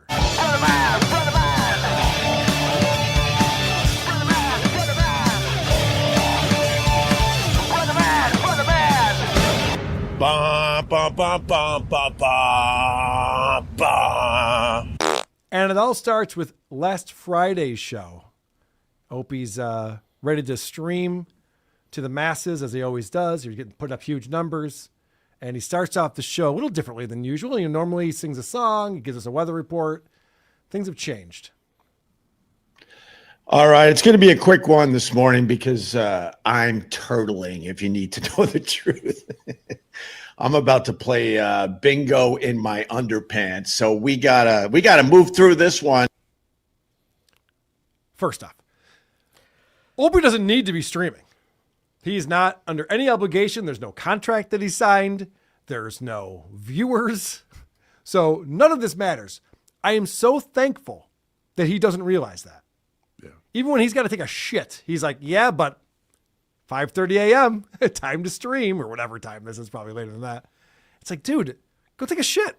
Come back when you're ready. Like, yeah, Stuttering John does. Right. Like, what's the difference in any of this? He starts off the stream by saying that he has to take a shit, which is... He thinks his job is like a punch card. It's like a punch Right. card where he gets points for just showing up at the same time in a row. Yeah. None of this matters, Opie. It's fine. Just do whatever the fuck you want. So he's talking about the Guardian Angels in New York City. These are the folks who help out in the subway, right, Adam? Yeah. Yes. And they've been around for as long as I can remember, since the 70s, always wearing the exact same outfit. It's their uniform. You can recognize them from far away. And Opie is talking about the leader of this outfit. Curtis Lewa, I'm talking about you. You look stupid in your beret. He might be one of these guys. He goes, you know what? If I don't wear my beret, no one's going to recognize me. So make sure I have a beret. And you can only imagine if you go to his apartment how many berets he's got laying around and what they smell like. Oh my! He probably has a whole wall of berets. Which one am I going to wear today? And they're all the same stupid color. You look stupid. I don't even know anything about you. You might be a nice guy. He has the worst takes possible. I obviously doesn't prepare anything, but that's his take on this. Yep. I don't like the hat you wear. You probably have a lot of them. It's like he's talking about Gorbachev and pointing out the red thing on his head. Yeah. Like, this is a new bit. It's the most lowest hanging fruit. It's wild. Mm-hmm. You can skip number 3. Number 4, I like when Opie gets into his political thoughts on trans people. Oh, yeah. This is interesting, actually. Yeah. Look, I'll be honest with you. This might shock a lot of people. I'm not a fan of the transgenders in general. But they also don't bother me. I don't give two craps about them and their lives. Their lives. I was going to say lifestyles in there, and then I was going to say, so I messed that up. I don't give a crap about their lifestyle, their lives. You know, I don't have any connection to that world. I wish him well. How about that? I wish him well. That's all. I wish him well. Oh, be careful sitting on that fence over there, buddy. Right? We split your pants. What's the point? So he says he's not a fan of transgender people, but he wishes them well. But he also doesn't like them, but it's fine. Actually, I do want to play the clip before this because it kind of sets up why he had the rant about trans people. He's talking about that controversial Netflix children's show that we talked about earlier in this program when Brendan Schaub had a hot take on that and had a bunch of jokes for it. So Opie's talking about that too. I like I said, I watch Netflix every day. I didn't even know this show was on. I'm not going to watch this show. It's called Dead End Paranormal Park, I guess. I think it's a cartoon. And Barney is a teenage transgender character.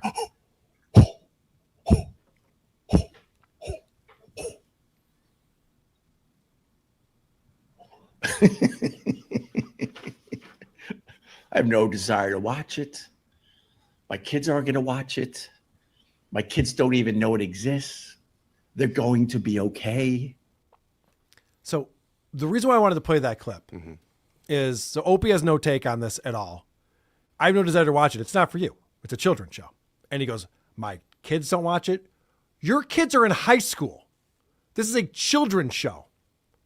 And I'm getting closer and closer to Adam's theory. These kids have been dead for years because he still thinks of them as children. Right. They're not children anymore. I got to get them ready for school. Ron's like, what do you mean? They're teenagers. What do you have to do? I have to walk them to school. Why?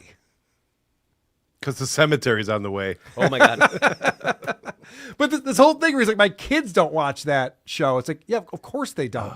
And I will just real quick take the conservative angle on this to explain why this is controversial. And listen, you can feel however you want about it. I think Shab explained it really well earlier. No, he didn't actually. He didn't at all. Okay. So I'll just explain this real Some quick. gay shit's going down. This is the conservative argument because no one seems to be understanding this on these shows that we're watching. Right now, 3.3% of high schoolers identify as trans. It's less than 1% of adults. So what is going on? Why are young people thinking that they're trans? Is there something happening? Like young people are much more malleable. And, you can easily influence them to think things. And if there's children's programming that's like being trans is awesome, this is whatever all the cool kids are doing, then you're going to get more kids who are trans. When I was a kid, I thought skateboarding was cool. No one was telling me you should be trans. I was like, I'm just going to be a skateboarder instead, So I think you would have been trans if somebody had suggested it? I wouldn't have, but I'm one of the good ones. I see. Anyway, that's the point I'm making. The real reason why I bring that up is because why is Opie even covering this if he has no take other than, I don't care for trans people, but they're fine, and my kids don't watch the show, and I don't watch it, so what do I care? Even as a shitty radio host, he's reviewing a show he hasn't seen and has a firm opinion on it. Yeah, like why did you bring it up? I didn't bring it up. And why did you say my kids are going to be okay? Nobody asked you if they were going to be okay. You just ended with that for some reason. That is very odd. Cryptic. That is odd. But we got to remember that Opie hasn't really had an identity in a long time. He was a fisherman for a little while, but he doesn't really fish anymore. And he doesn't really seem to have hobbies. He's a lifeguard and a lifesaver. Well, he did do that one time. That's a good point. But, he used to have that hobby of moving his car across the street. That was fun. Doesn't do that anymore. He's a regifter. He does regift with the best of them. So you got to wonder, what is Opie good at? That's right. He's just decided that he's the greatest father on the face of the earth. Dude, Elon, you're a very successful man. You're trying to get to Mars. I like that you're trying to get to Mars. But you got to sit down with your kids. I don't know how many you got at this point, but you got to sit down with your kids and talk to them. That's all this is. I'm not worried because I pay attention to my kids. I give them advice every day. Half the shit they're going to be, they're never going to use. They're probably not even listening, but I talk to them every day. That's all. That's it. Opie's gay. Yeah, okay. Because you don't agree with me, right, brother? Ah, shut your mouth. So this is Opie's new identity. And this has just been happening recently. We've been documenting this. Opie never talked about his family. And now it's all about being a dad. He's a stay-at-home dad. He's trying to justify it. Like, yeah, I know I make $6 a stream. That's not my job. I'm a stay-at-home dad. If he had, and remember he said he had 3 children? Yes. Did they just have a newborn? And he doesn't want to admit it or something? That's the only thing that would explain why all of a sudden he's a father. These kids are in high school. Him and Brendan Schaub, as their careers plummet, they find fatherhood. Yeah. All of a sudden I realize what's important in life. My family.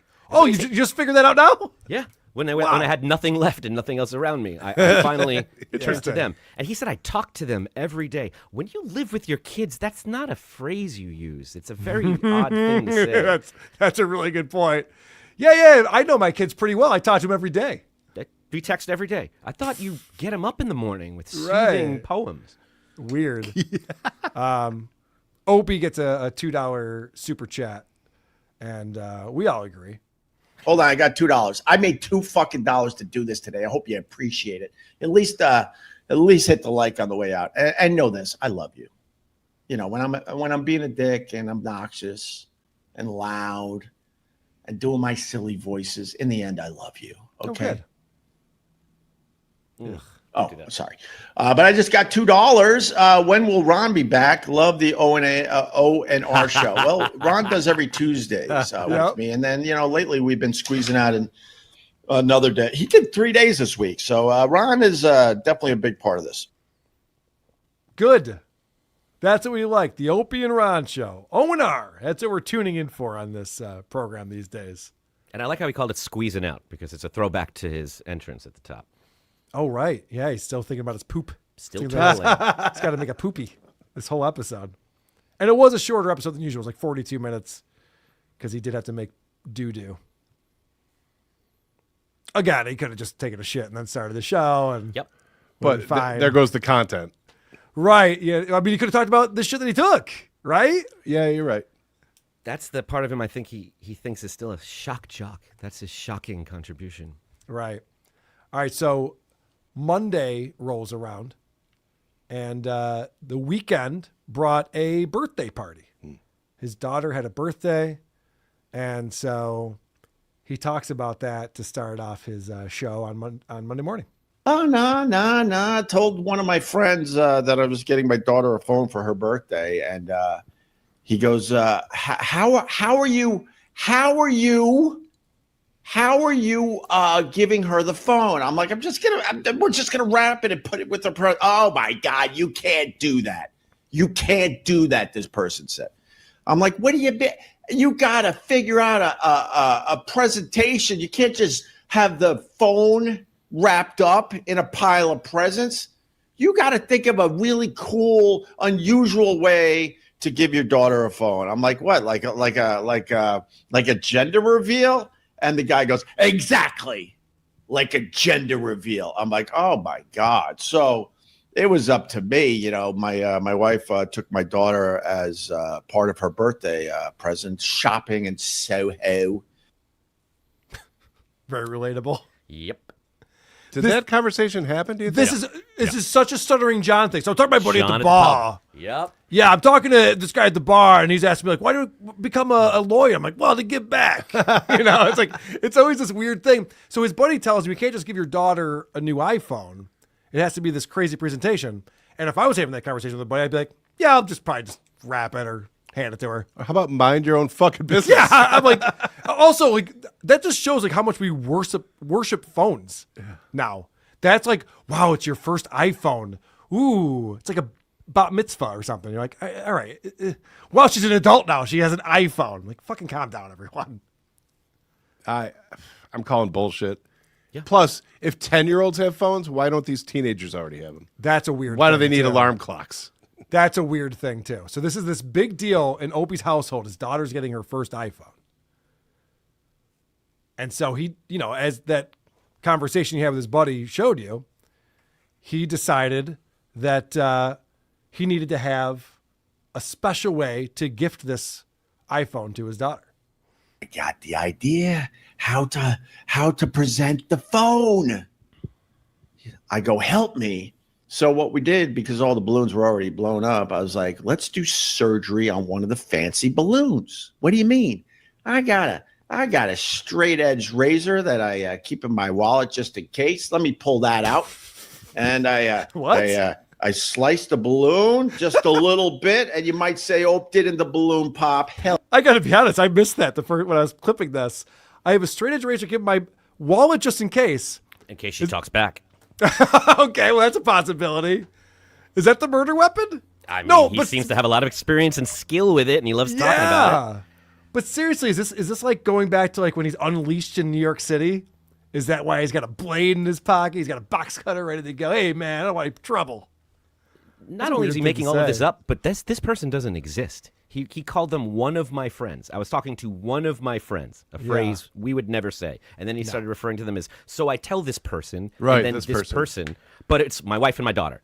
Like, right. Those are people. Yeah, very specific about people that, okay, yeah, that's a very good point. This is either a Fight Club scenario or he's just completely making it up. Sliced the balloon just a little bit, and you might say, oh, didn't the balloon pop? Hell no, it didn't pop because it was one of the fancier ones. Oh, we did let a little air out. Okay, that's key to the story. We had to take a straw, put it in the balloon, let some of the air out, and we let just enough out where we knew if I, straight edged this balloon, it wouldn't pop. He says air. I think he means helium. Just FYI for this story. Got a little incision, and then I put the phone in there, and I taped it back up, and then we blew the balloon back up. At that point, I did use the. And then the balloon, it deflated the rest of the afternoon, and I had to keep taping it and taping it and taping it. All right. I'm going to put myself in the teenage girl that is Opie's daughter's mindset. A mindset, okay. Yeah. Can I just have the phone, Dad? Yeah. I don't care if it's wrapped. I don't care if it's out of the box and already set up. Like, whatever. Can I just start using the phone now, please? The presentation is not something I'm going to remember forever. I don't care. So, Dad, instead of setting up my phone, you did what all day? Yeah, right. Yes, I had to keep changing the tape on it. It was a whole thing. I didn't ask for any of this, idiots. All right, so fast forward to when she finally does discover where this phone is hidden. This is a whole crazy thing that's going on for her birthday. And it took her until yesterday afternoon. Her birthday was Saturday. But yesterday afternoon, she finally noticed that one of the fancy balloons were deflating. And she goes, Daddy, that balloon feels a little heavy. I'm like, well, that's weird. Let's take a look. Oh, it does feel a little heavy. I'm like, why don't you open it up, see what's inside? And then she goes, I don't want to. So I go, give me this pen. And I went, boo, I stabbed the thing. Thing kind of splits open. And the big reveal, her phone was in there and she was very, very excited. So so I don't think we'll be seeing our daughter anytime soon. What was that? What was that? Yeah. I guess you won't be seeing your daughter anymore. Another excuse. Well, okay. So let's break this down, this story that he just told. Mm-hmm. Let's pretend it's real. Okay. He hides a phone in a balloon. The daughter, hey, that balloon's deflating faster than the other ones. Brilliant observation. All right, that's enough, Dad. No. Let's explore this more. Nope, I'm good. Just noticed that the balloon was deflating. Why don't you pop it, see what's inside? Nah, I'd rather not. I'll pop it so you can see what's inside. If you want to. Yeah, sure. Knock your socks off, buddy. So he pops it. He's like, hey, look, there's another gift for you here. Oh, cool. So I didn't get this yesterday because you were hiding it? Is Mom here to see this happen? Why would you go through all of this? This is like hiding an Easter basket, and after 2 hours, you're just like, look, it's right there behind the fucking cupboard. It's right there. You know, it's like, what was the point of any of this? Because some guy who doesn't exist told me to do it. It's for my daughter who doesn't exist. Yes. So it could land on the floor? Like, right. Crash to the floor before I give it to her? This is utter horse shit. I'd be pissed. It doesn't sound like he knows how his daughter talks. The Did you Cubs notice? won. I'm sorry. There you go. All right, I'm good now. I'm good. We're focused. Adam, Can we I'm have you here focusing now? all my attention on you now, buddy. Okay, what gotta were you go. saying? I'm out. Son of a bitch. What were you saying, Adam? Oh, no, that's not how his daughter talks. She's talks in the same voice as this mystery person. I don't know. I don't wanna. These aren't things kids say. If she was actually talking to him, he'd be quoting her and the way she communicates. It wouldn't be all in this same voice every other person talks to him in. So then this next clip got me so enraged. Opie's talking about how this Rite Aid near his house closed down. Oh, yeah. Might be the same one with the envelopes. Oh, no. I know. He's very fond of this one. And so, you know what? I'm just going to let it play through. Okay. I'm not going to pause it. I'm going to get angry, but I'm just going to let it play through. God, where am I going to find my thrifty ice cream? And where am I going to get my Tamps? Wait, Ope, yeah, I buy Tamps. Yes, I buy Tamps. First of all, I buy Tamps. They're also known as tampons. Where am I going to get my Tamps? Because they make great, little tip, ready? They make great fire starters. Oh, yeah, fire starter. So where am I going to get my Tamps if I can't get them at the Rite Aid? Excuse me, Rite Aid. Well, no, you know what? Rite Aid didn't make it easy. Because back in the day when you had to buy Tamps for your loved one, can you go and give me some tip? Oh, my God. Seriously, you're going to be out and I need them. So then you go to the Rite Aid, right, or wherever you get your Tamps, and us guys, you might as well have told us that we're gonna handle plutonium, and then you go to the fucking store, right, and you see the Tamps, and you grab a box of the Tamps. Preach, brother. Heavy flow, yeah, heavy flow, yeah, heavy flow, and then what do? You buy, I don't know, no less than 20 things you don't need. So you can bury the Tamps on the counter before self-checkout, obviously. And then, of course, you get of course, you always get the one. Oh, Tamps. Yeah, Tamps. Oh, heavy flow. Yeah, heavy flow tamps. Could you just put it in the goddamn bag? And Stop get the saying hell out of here? tamps! No. Stop saying tamps, Opie! I'm literally angry with rage. Okay. Go ahead. So much annoying about Break it that. down. So much annoying about that fucking story. He has a punchable voice. It's obviously this bit. It's a Yes. hack bit. Yeah. Oh my gosh. Guys, you remember we used to go to the store and buy tampons for our girlfriends? We'd be so embarrassed. No. No. And if I did, I would just buy them. I wouldn't have to put 20 other fucking items. That's insane. It's out of a movie. It It's really out of is. Several movies. A Kentucky Fried Chicken or Kentucky Fried Movie. I think. Amazon It's Women on the Moon. It's buying. Is that the one? One of those. Yeah, movies one is of those. buying the condom. Yeah, He's all yeah, embarrassed about it. It's such a fucking hack bit that he's doing, and not to justify that he's even doing this. Contrast to popular opinion, I've dated girls most of my life. Never once been sent to the store for tampons. This never happened one time. Girl, you might be tamps. Sure. Why not? Who cares? And he just kept going. Just free bleed like the rest of them, you hippie. Shut up. That was so obnoxious. But you didn't have to experience the person you were buying them from looking at them and going, heavy flow, huh? Right, yeah. Yeah, what clerk who works at a drugstore has never seen someone purchase tampons before? Extra large condoms, huh? Can we get a price check? Can we? Oh, no. Yeah. This bit is like from You're a the sitcom. 1000th customer. Yeah. Oh, no. All right. Well, if that wasn't bad enough. So someone writes into Opie and goes, it's a pretty good fake story that you just told right there. Opie does not like that. Busted. Pretty good fake story. My guy wrote my stories aren't fake. I'm sorry, but they're not fake. There's a lot of obsessed people out there. I wonder why they're so obsessed. What did I do to you?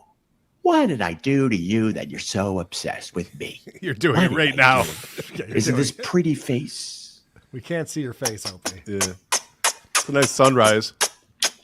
Ugh. You get up early to do this? I slept in today. Yeah, Adam gets up early to do All this. right. I think we're going to go. We did it. What oh an my idiot. God, what a fucking asshole. So he goes, oh, you guys are going to fuck with me? Oh, yeah? You think I'm going to react to that? You think I'm going to overreact to that? You're going to get to me? You think you're going to trigger me into doing stupid shit that's embarrassing? Oh, shit, I just did all this stuff, didn't I? Fuck. And then he continues to argue with the haters on here, which I think is a bad strategy. If I'm Opie, I would not do this. No, it's how you let them know they're not affecting you. Right, yeah, no, this is exactly what you want to do if you want the haters to go away. What else? Deb's saying you made nothing. I made some bucks, Deb. You all right, Deb? Where's Deb? Deb, you all right? Do you need a hug, Deb? Why does it bother you if I make money or don't make money? Can you explain that to me? I'll explain it. It's funny that a multimillionaire living 500 feet above the streets of Manhattan is streaming every morning for $17. It's funny. It's also the only consistent plot line of this show you're putting on, so we're following along. What else is there to do? Right. We don't have any more questions about the tamps. You also beg for money quite often. Come on, guys. Can't you like throw in some money? And we all go, how does this make a dent into your bills? It doesn't cover a minute's worth of taxes that you pay. Why is the lens so dirty? Why is it so greased up? Yeah, he's doing that on purpose. It's not helping. Oh my God. The life of a hater. It's fascinating to me. It really is fascinating to me. And then, and then some of, and actually I get it on a pretty regular basis. They will apologize to me. Oh, I was going through a bad time and I took it out. I'm really sorry. And then I got to clench my teeth because I don't want to forgive anybody. It's something I had to learn through therapy. You got to start forgiving some of these people. Bullshit. So I let him off the hook. I'm like, I forgive you. Yeah. But then I always ask, well, what did you do in particular? And then they'll tell me something horrific. I'm like, I forgive you. I forgive you. That's how therapy works. Yep. You don't actually forgive someone. You grit your teeth and pretend that you did. And you're still angry about it afterwards. And then you complain about it on your show. You've definitely gone to therapy, Opie, and learned a lot about how life works. I forgive them until they remind me of what they've done, and then I can't anymore. Yep. You know how Jesus would have. Right. this whole arguing with the haters, he's like learned nothing. And that's consistent across all these people we cover with Brendan Schaub and Steel Toe and Opie and Stuttering John. Yeah. Every single one of these idiots can't figure out how to navigate the internet. Well, in Opie's case, I mean, a story is nothing without conflict. Right. And he's got nothing. he just has conflict. Well, let's find out how much money he did make to, let Deb know he's doing very well. More importantly, even though Deb doesn't think I made a few bucks, I did. I think it was a total of, I got a tenner, a $5 for a membership, and a tour. I think I made $17 today. That rocks. That fucking rocks. Oh no! But I'll just point out $17 gross, OP. Oh, I mean the net on that is not great. I know he's trying to make light of it. Yeah. But he also wishes it was a lot more than that. Yeah. Which is what people are picking up on, which is why they're calling him out on it. And just giving him tours. Yeah. If the goal was $17, that's funny too. Mm-hmm. It is. Like we nailed it. I was out here for an hour and a half. Clank, clank, clank, clank, clank. He's hitting the tip bell. That's perfect. But no, Opie's going to let us know that he doesn't care about the haters. There's the cool people who are there in the chat, and that's what he's focused on. We focus on the cool people. The haters, they're going to just be here for whatever reason, doing what and for who, I don't know. I maybe one of these idiots can explain the whole thing to me because I find it very, very weird. I explain it to you every week, man. And we're right here. I know. I really do just explain this to you. And you see the thumbnail. It's got your face on it. It says, Opie's an idiot. In the bright green text. I mean, you can watch it. I don't get it. You can find out. We explain it to you every This single is week. weird. I like that he says, like, the cool people. Oh, the people who go in there and go, morning, Ope. Yeah, right. Those are the cool people he wants more of. The cool people, if they exist, they're nowhere near any of this. No. So then fast forward to Tuesday's show. So that was Monday's show. Tuesday's show, we know that Tuesdays are with Ron the waiter. And nothing happens for an hour and 14 minutes. Not a thing. Thankfully, an hour and 14 minutes in, Opie starts explaining to Ron what they could do to get more viewers. And if Opie knows anything, it's about growing a show on the internet. He's done a really good job from being the #2 podcast in comedy podcast categories when he started in 2018 to this. So let's hear it, Opie. What's your advice? Dude, if we leaned into the MAGA stuff, we would be twice as big. No, that shit is still huge in the podcast world. Huge. But I'd rather just call out both sides, which is really stupid. Ron, I got to go. Holy shit. So Opie still thinks that just whatever subject you're talking about equals viewers. People like Donald Trump, if we were pro Donald Trump, everyone would want to watch us. No, you still have to have content people are interested in. Ron the waiter talking politics turns everyone off. I don't care what side of the aisle you're on. When Ron starts talking politics, you're like, okay, I got to go. That's enough of this. But how is Opie that dumb when it comes to how political talk works? Like he saw Anthony start talking political more and more on the Opie and Anthony show. And then he went off and did Compound Media, brought in a lot of people who were talking politics. Anthony was talking politics, got hired by WABC, which is a right-leaning political talk format. He's talking politics on his show. And so Opie goes, oh, anyone can just talk politics and get an audience. Yep. No. Look at Tony Michaels. Look at John Melendez. Look at John Melendez. Yeah. It's obviously not the case. Oh, my gosh. Richard Ojeda. Yeah. He stepped in it. We're going to cover it tomorrow on WATS. I had it in my notes, but then Mike cried it for WATS. I'm like, great. We'll talk about it there because Mike's buddies with Ojeda. That's a little tease. WATS. On That's right. They're old 6. friends. He was on the show. He was. Yes. Mike wanted not to like him, and then Ojeda charmed his pants Goddamn. off. Like it always happens. All right. So, yeah. So Opie just said he's got to go. You know, this is the thing that he does. Right. This is his power move against Ron. Like, you're keeping me here. I don't want to be here. I got to go. I got to go for real. I'm not keeping you. You keep going, but you can't open. You can't leave me. That's the problem. I didn't want to interrupt you again. Oh, interrupt me. Yeah, now you're worried about my feelings. I interrupt you, and then you go, oh, all right, go, what? First of all, you fucking panicked. I didn't respond to your text last night. Ronnie, I can't do the show by Ryan. I prepared without you. Do you see this? 4:30. I didn't know if you were going to make it. I prepared without you. I was going to do 20 minutes on Taylor Swift. Opie, when I responded, and I had a lot to say about LeBron James. Roddy. This is brilliant because Opie's trying to big time him. Yeah. All right, I gotta go, Ron. And Ron's just like, dude, I'm fucking doing you a favor here. You ask me if I'm going to come on the show, and then you're so excited that I'm going to come on the show, and he starts revealing text messages.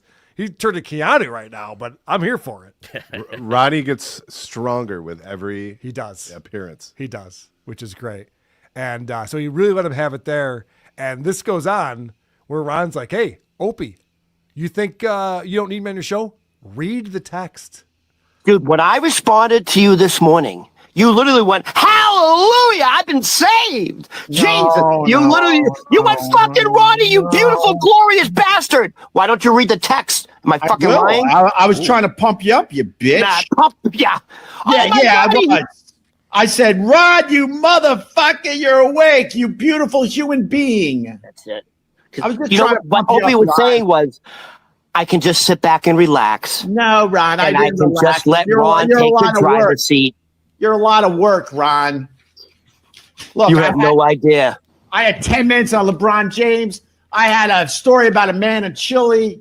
Alien DNA I had my own thoughts on. The government shut down. My own thoughts. Bird apps. You're probably a bird app guy, aren't you? Hey, listen. Oh, I have a little. a Tweety bird. Shut up, Rod.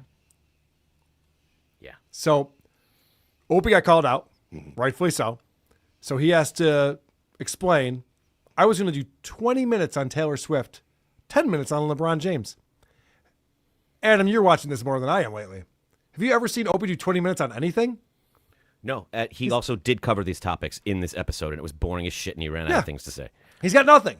Yep. He's not interested in these topics enough to even talk about it. Like going back to that Netflix show, which is like, I don't watch it. My kids don't watch it. Who cares? Great, man. Moving on. Yeah. Did you But see my what kids the are fine. people- They're fine. They're fine. Did you see what people were saying about it? Have a take on it?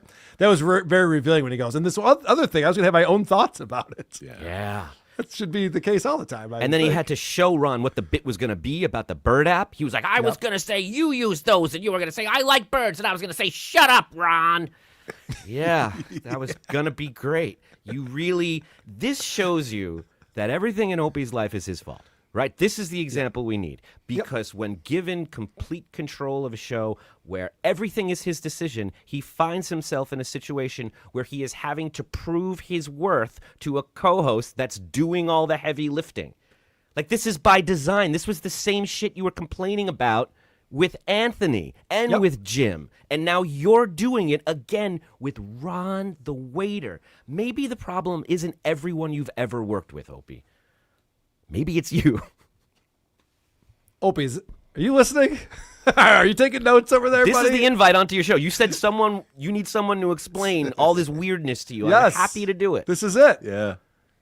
You got Ron on Tuesdays. Why not have Adam on Thursdays? Doesn't that sound fun? Doesn't that sound like a good idea? I'll sing Fiddler. You're going to get up at 4 a.m., Adam, to do this I'm already show? up. Jesus Christ. I'm already up. Yes, let's go. You'll have the purple mouth on this one. It'll be perfect. So then after this back and forth, Opie has to get the final jab in. Oh, yeah. And Opie's famous for the hang up. Oh yeah, you want to talk about bling? I have a thing about Donald Trump quickly. You want to hear? I sure do. Okay. So Donald Trump, and this is true, you can fact.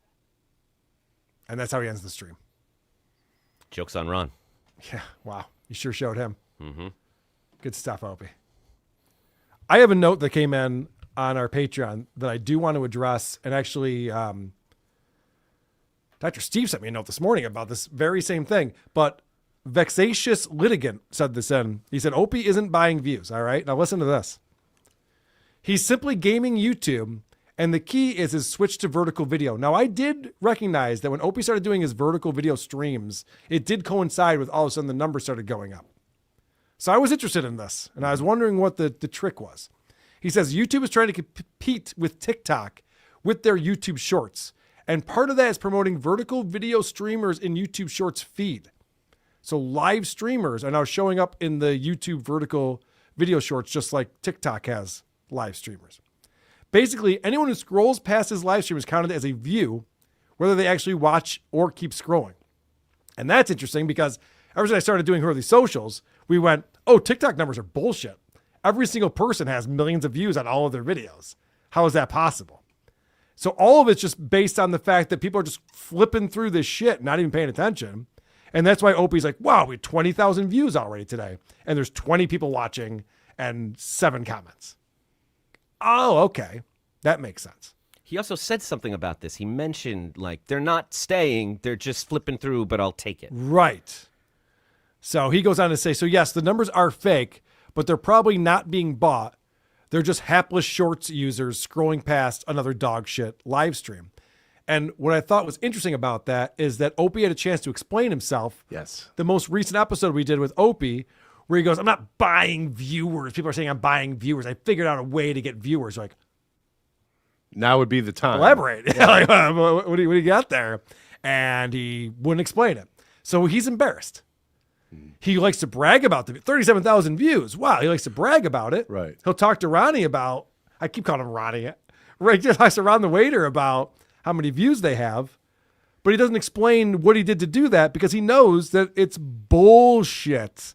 It's the equivalent of you're on 95.1 and someone is going from 94.1 to 96.5, and they just hit that frequency for a second.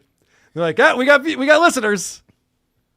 There's also Google ads and YouTube ads. I don't know if you know anybody that's bought those, but those are separate from buying views. But if you buy them, they give you views.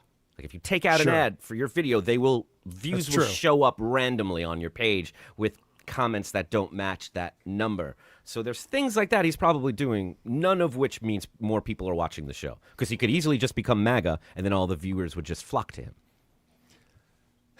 That's all it takes, man. He has the answer. He has the winning formula. That's it. Could you imagine if he actually tried that? Oh, he just shows up with a fucking "Make America Great Again" hat, like he's way behind the times. It would look like Brendan Schaub in Texas. He would just think he's fooling everyone. Yeah, and anyone who's a true believer would see right through it. Yeah, he'd still have no take at all. Oh yeah, of course. He's like, isn't Trump doing great stuff? Like what? Oh, he made it easier to buy tamps. By the way, Megan in the private channel will be on in just a moment. Is freaking out about using the word tamps. She says no one says tamps. It's absolutely not a thing that anybody says. But Opie might be cooler than Megan. Let's give him the benefit of the doubt on this one. We're gonna play Is It Gay in just a moment. We're gonna play the Poke Dabbler. I have a teaser today.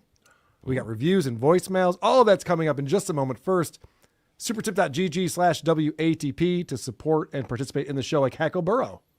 Why do you guys keep assuming my kids are cool and don't want to be with me? Has it ever occurred to you that they may be just as big of losers as me? They have my blood after all. You're a slacker, just like your old man. He was a slacker too. Get your damn hands off of her. Take down DDT coming in with 20. Durup am a retard. Durup. I'm just like Stuttering John. Deep, I'm a retard, and my kids disown me too. Durup. Was that actually Opie? Sounded like it. Rumpled Trenchcoat, a Columbo podcast. Lovely tamps, wonderful tamps. They won't let me write tamps the right amount of times. Ironically called it spam. Oh. I'll talk to Moody about that. I'll let him know tamps has to get approved. No, you can't write it too many times. That's funny. little $5. I just saw an Opie live at Gebhardt's. He is the most hateable non-lawbreaker in the history of the world. Is that true? Sean, the producer, $5. Does Opie really pay attention to his kids? Because he acts as if they might be interested in things they're far too old for. He has no idea how old his kids are. He might not talk to them. Sean, the producer, again, when Opie was going through shit in his personal life during O&A, he took it out on everyone and bitched at anyone who told him to lighten up on air. That is true. If you knew about what it was going through, it's like, yeah, we all have problems, Opie. Takedown DDT became a member for 1 month. 1 month on YouTube, years on Patreon. FightTheDabbler.com. Thank you, Takedown DDT. Thanks for supporting the show. And Drunkle Greg, remember, for 4 months, all of the dudes, y'all are some of them. Dude, whoa. Thank you. Thanks, man. It means a lot, especially coming from you. Thanks, Drunkle. Guys, are we ready to find out, is it gay? Yeah. I think we are. Megan, good to see you. Hello. We missed you last week. How was Vegas? Aw, it was fun. I went Good. to see the Golden Knights, and they won, so it was a fun Nice. game. Little ice hockey. Yeah. Good to have you back, Megan. Good to have For you those back. who aren't aware. And Annie is here with us as well. What's up, Annie? Oh, hello. Oh, hello indeed. Hey, Guys, we Megan, all are know... you going back to Vegas this weekend to hang out with Pulper? I wasn't invited, so no. Me either. I'm seeing John Mulaney on Sunday, so I'm excited about that. Nice. Yeah. Sounds like a much better use of your time. Yeah. Maybe I'll go to Vegas. I haven't heard from Pulper in months, and now all of a sudden on the show today, he says, I got a room for you in Vegas. And he said it wasn't a murder-suicide scenario. He said that on Rocco's That's what show. they always say, though. Oh, is that what they always say? Should I not fall for that? Oh, okay. Someone pocketed the money there. It's time to play Is It Gay? Ladies and gentlemen, here it is. Everything is super when you're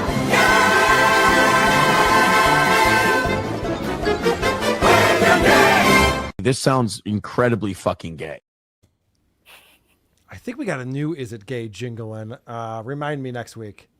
I think we got another entry into "Is It Gay," but we all know the game. We all know how to play it. Let's get right to it. This is our first clip. We have to figure out if Aaron is going to say the thing that he's talking about is gay or not. That's the wrong. Look at those glasses. That's so gay. That's so mean. Is it gay? And I show Anthony. Should have showed Rob Sell. No, you don't understand. You're fundamentally something they don't believe in. Right. Like it's just it's one thing that's always been weird to me, like religious, like homosexuality and religion. Like you have to understand that's like being like, hey, why I'm just the devil. Why do these people hate me? Like because you're playing the part, my friend. You're the devil to them. It's like wearing a 3-piece suit to a toga party and wondering why they won't let you in. Why am I the odd man out? I got a really nice tie here. Like, yeah, fuck off. Yeah, we're wearing togas, dude. And we're going to start jacking each other off later. Oh, That's what we Jesus, do that's at what I toga signed up parties. for. Check, Well, please. I mean, why else would you have that attire on? Are toga parties gay, Adam? I mean, this has to be a misdirect, right? You wouldn't put that first. If jacking off dudes in a toga was not gay, but I'm going to have to follow my heart here and just go gay. Carl? I think it's gay. Chris? I think it's a misdirect, not gay. All right. Annie? I think it's gay, and not only that, it's double gay because that's the first example he thought of. Oh, a toga party? Yeah. It could be Jerking women, each yeah. other Why was it all dudes? Let's be honest. It's going to get gay. It's all. Yes. All right, Chris, overthinking it over there. I like that. Go fuck yourself. You're not wrong. All right, that was round one. We're going into round two. Oh, I should ask you, Megan. We had an idea a couple weeks ago about making the bonus round one where we have to pick between gay, weird, or something else. Did you do that in this one? Yep. Oh, awesome. Okay. So everyone's in it the whole time. Anything can happen. We got a bonus round with extra points. Not just for me this time, for everyone involved. Yeah, that's fun. And this is all while she's like, oh, yeah, fuck Charlie Kirk. He was a homophobe. He was this. He was that. God, she's shameless. She really is shameless. I mean, I really don't mind that she talks a whole bunch of shit. In fact, I'm entertained by it.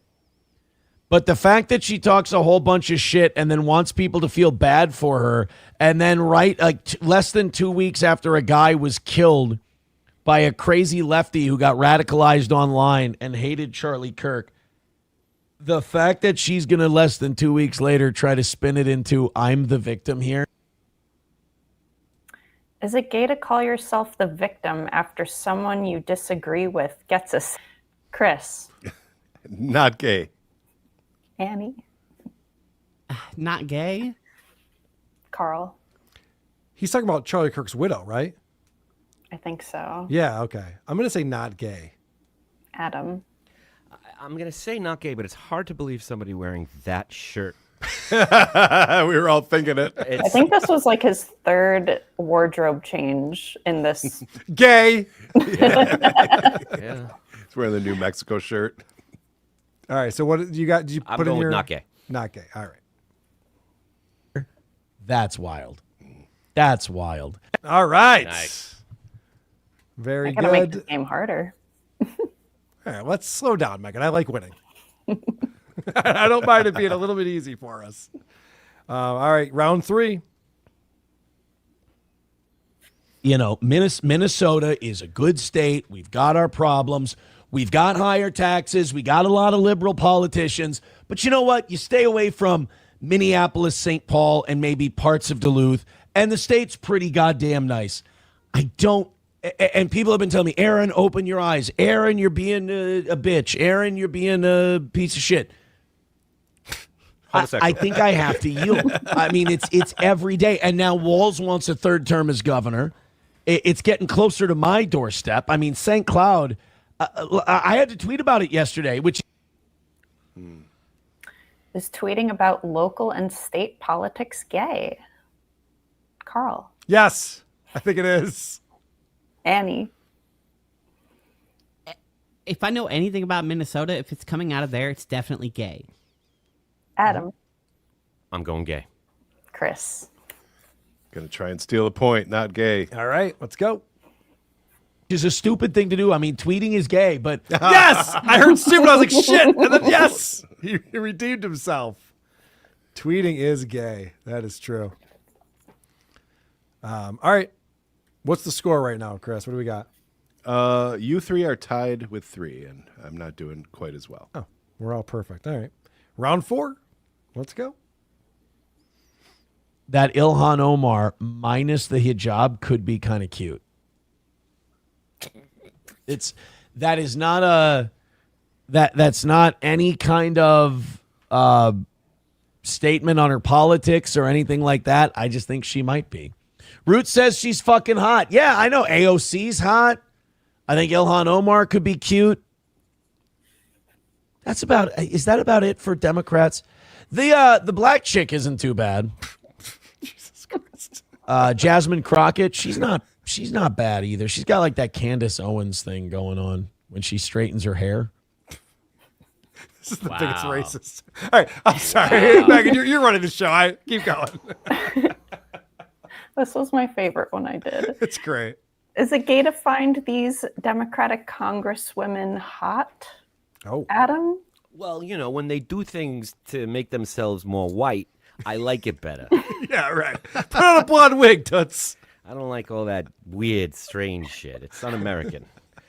I just think he's going to say gay for some reason. I'm going Annie? It's got to be gay. Chris? I'm going not gay. Mm-hmm. Carl? I'm with you. I don't think it's gay. God, I'm fucking racist. All right. Okay, Not okay. gay raises. Yep. We all had it. We all had the answer there. I was happy to lose that one. That was fair. Yep. All right. I think I just took the lead with that You one. did. Here is round 5, the last of our normal rounds, and then we'll get into our bonus round This is for my the big second prizes. Okay, good. Additional Thai massage is Oh, there you go, Johnny. Here's your Thai massage. You ready? Okay. Thank you for sending us this on a wall. a unique and powerful healing art that combines stretching, acupressure, assisted yoga, joint mobilization, and breath work while working the energy lines of the body, also known as Sen lines or Sen Sip. Stimulating Sen Sip helps to clear blockages or stagnation to help balance the body physically and energetically.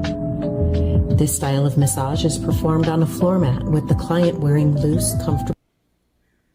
Is Thai massage gay? Carl? It looks really gay. I'm going to say it's gay. Chris? I'm sticking with not gay just because it's the 5th time I said not gay. All right. Annie? We're not going on swinging, right? Yeah, right. Punk. Not gay? Adam. I am going chai rock chai, which means gay in Taiwanese. Okay. I hope that's true. Me too. Clothing that allows for full movement. By combining rhythmic rocking, it's gay. That was almost Trump-esque. Yeah. He's been doing that a lot lately. That's great. I love that Aaron knows that we're calling him out for calling everything gay and having no creativity at all, and he still can't help himself. Well, he gets laughs. He does. He does get laughs from us for it. All right, In let's his talk. defense, I think that one was gay. No, I know. I'm with you on that. That's why I said that. All right, so even though it was a man and a woman in the video they were watching, right? Or is that two men? I couldn't tell. All right, I can't tell either. What are the scores?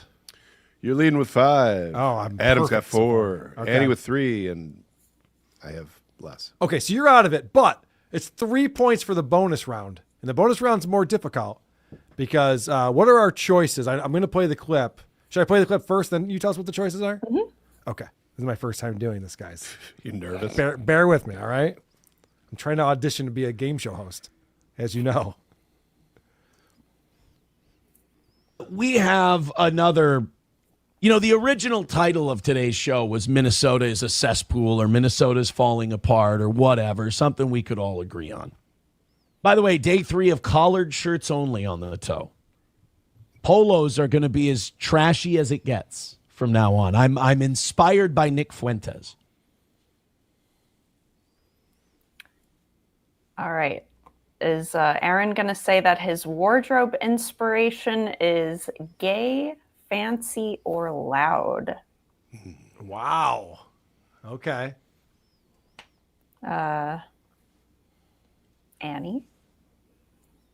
Can you remind me who his inspiration was? Nick Fuentes. I'm going to choose number 3, loud. Chris? I went fancy.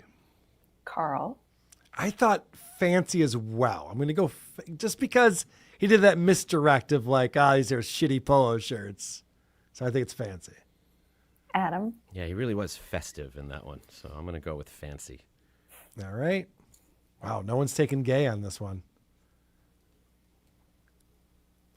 So I'm gay now. None of us got any points. Well done, Megan. Oh, that was well done. Knock, knock, who's that gay? Well, none of us got the bonus round, but it does mean that I am the winner. Can't win shit on the creep off, so I got to come over here and try to win stupid stuff. I noticed you didn't spin the wheel. I did. I'm spinning the wheel on Monday. Oh, okay. I don't want to talk about it. Knock, knock, who's there? Gay.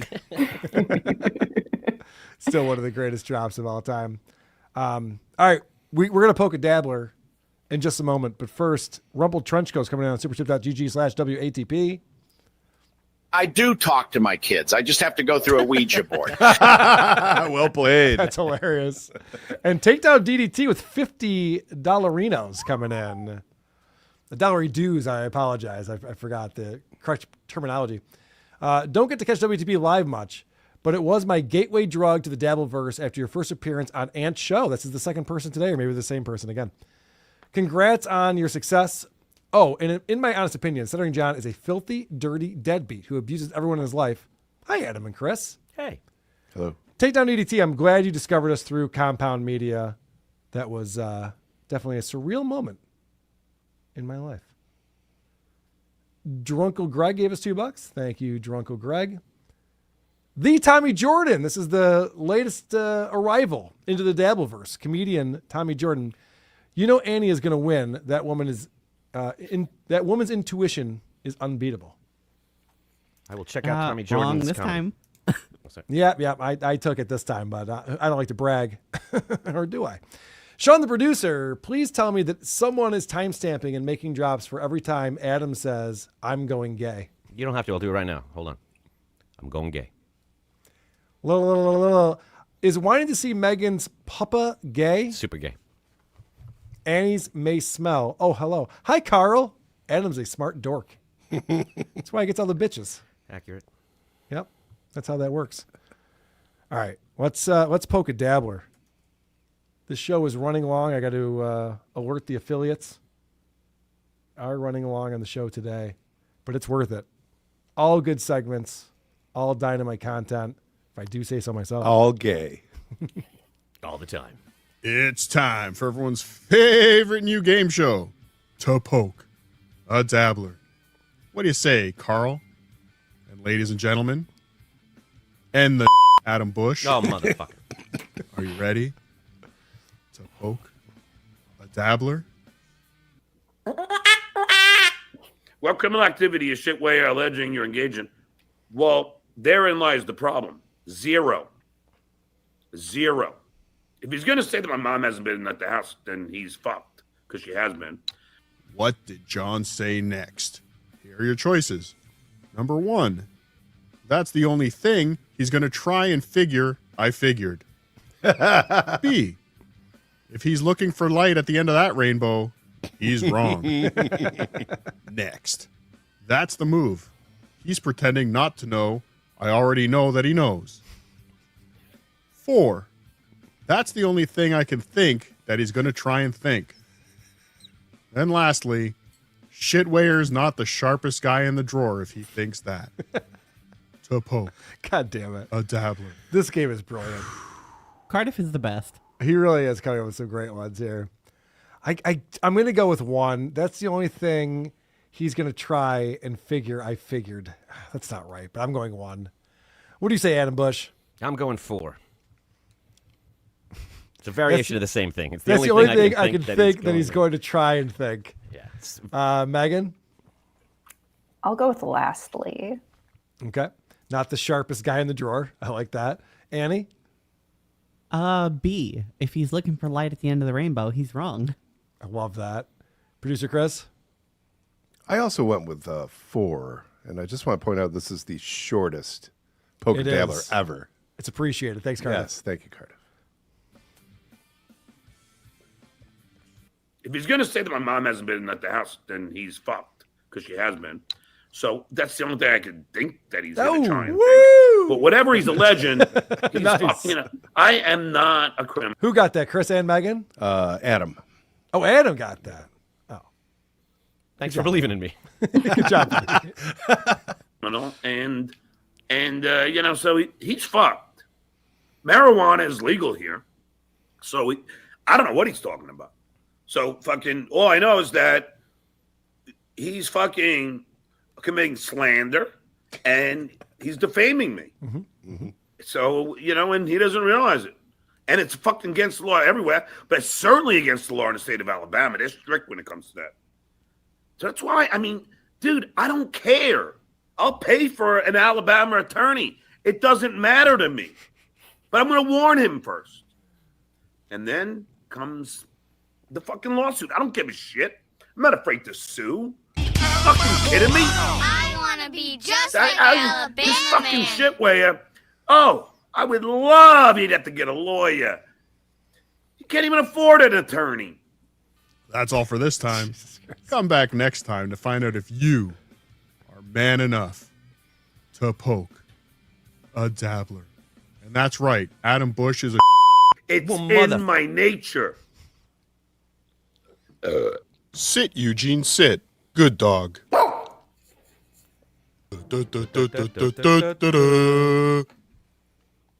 What's this falling out you're having with Cardiff Electric? No, he didn't have to cut out the word winner every time he called me a winner. He didn't have to bleep that out. Didn't sound like he was saying. I won. That's all we know. Didn't sound like he was saying that.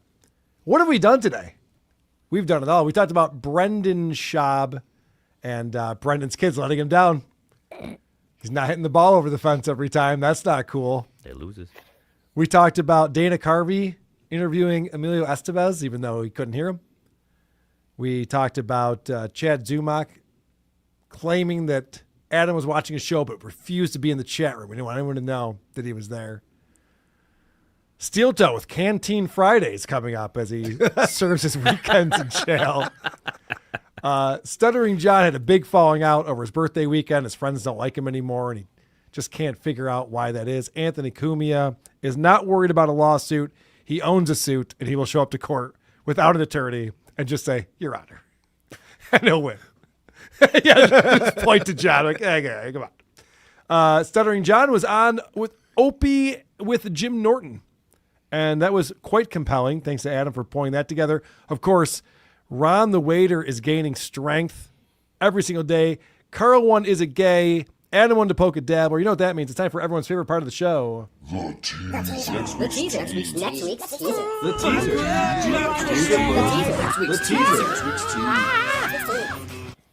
This is the part of the show we play from the podcast that we'll be reviewing on the next episode of Who Are These Podcasts, which will be happening this Saturday, as it always does. And I'm excited about this episode. It's time. God for damn everyone's it. Favorite new game. I set it up so well.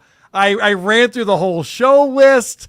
I had everything going. People are looking at me like, is this guy a pro or something? I'm like, yes, obviously I am. Just run with it and say Cardiff's going to be out again. He's not. Fuck that guy. Cardiff wins again. Well, yeah, guys, if you're listening, this guy is wagging up a storm on the screen right now. Sorry. Oh my goodness! Wow. Okay. Well, it's so. I'm so glad to have you here.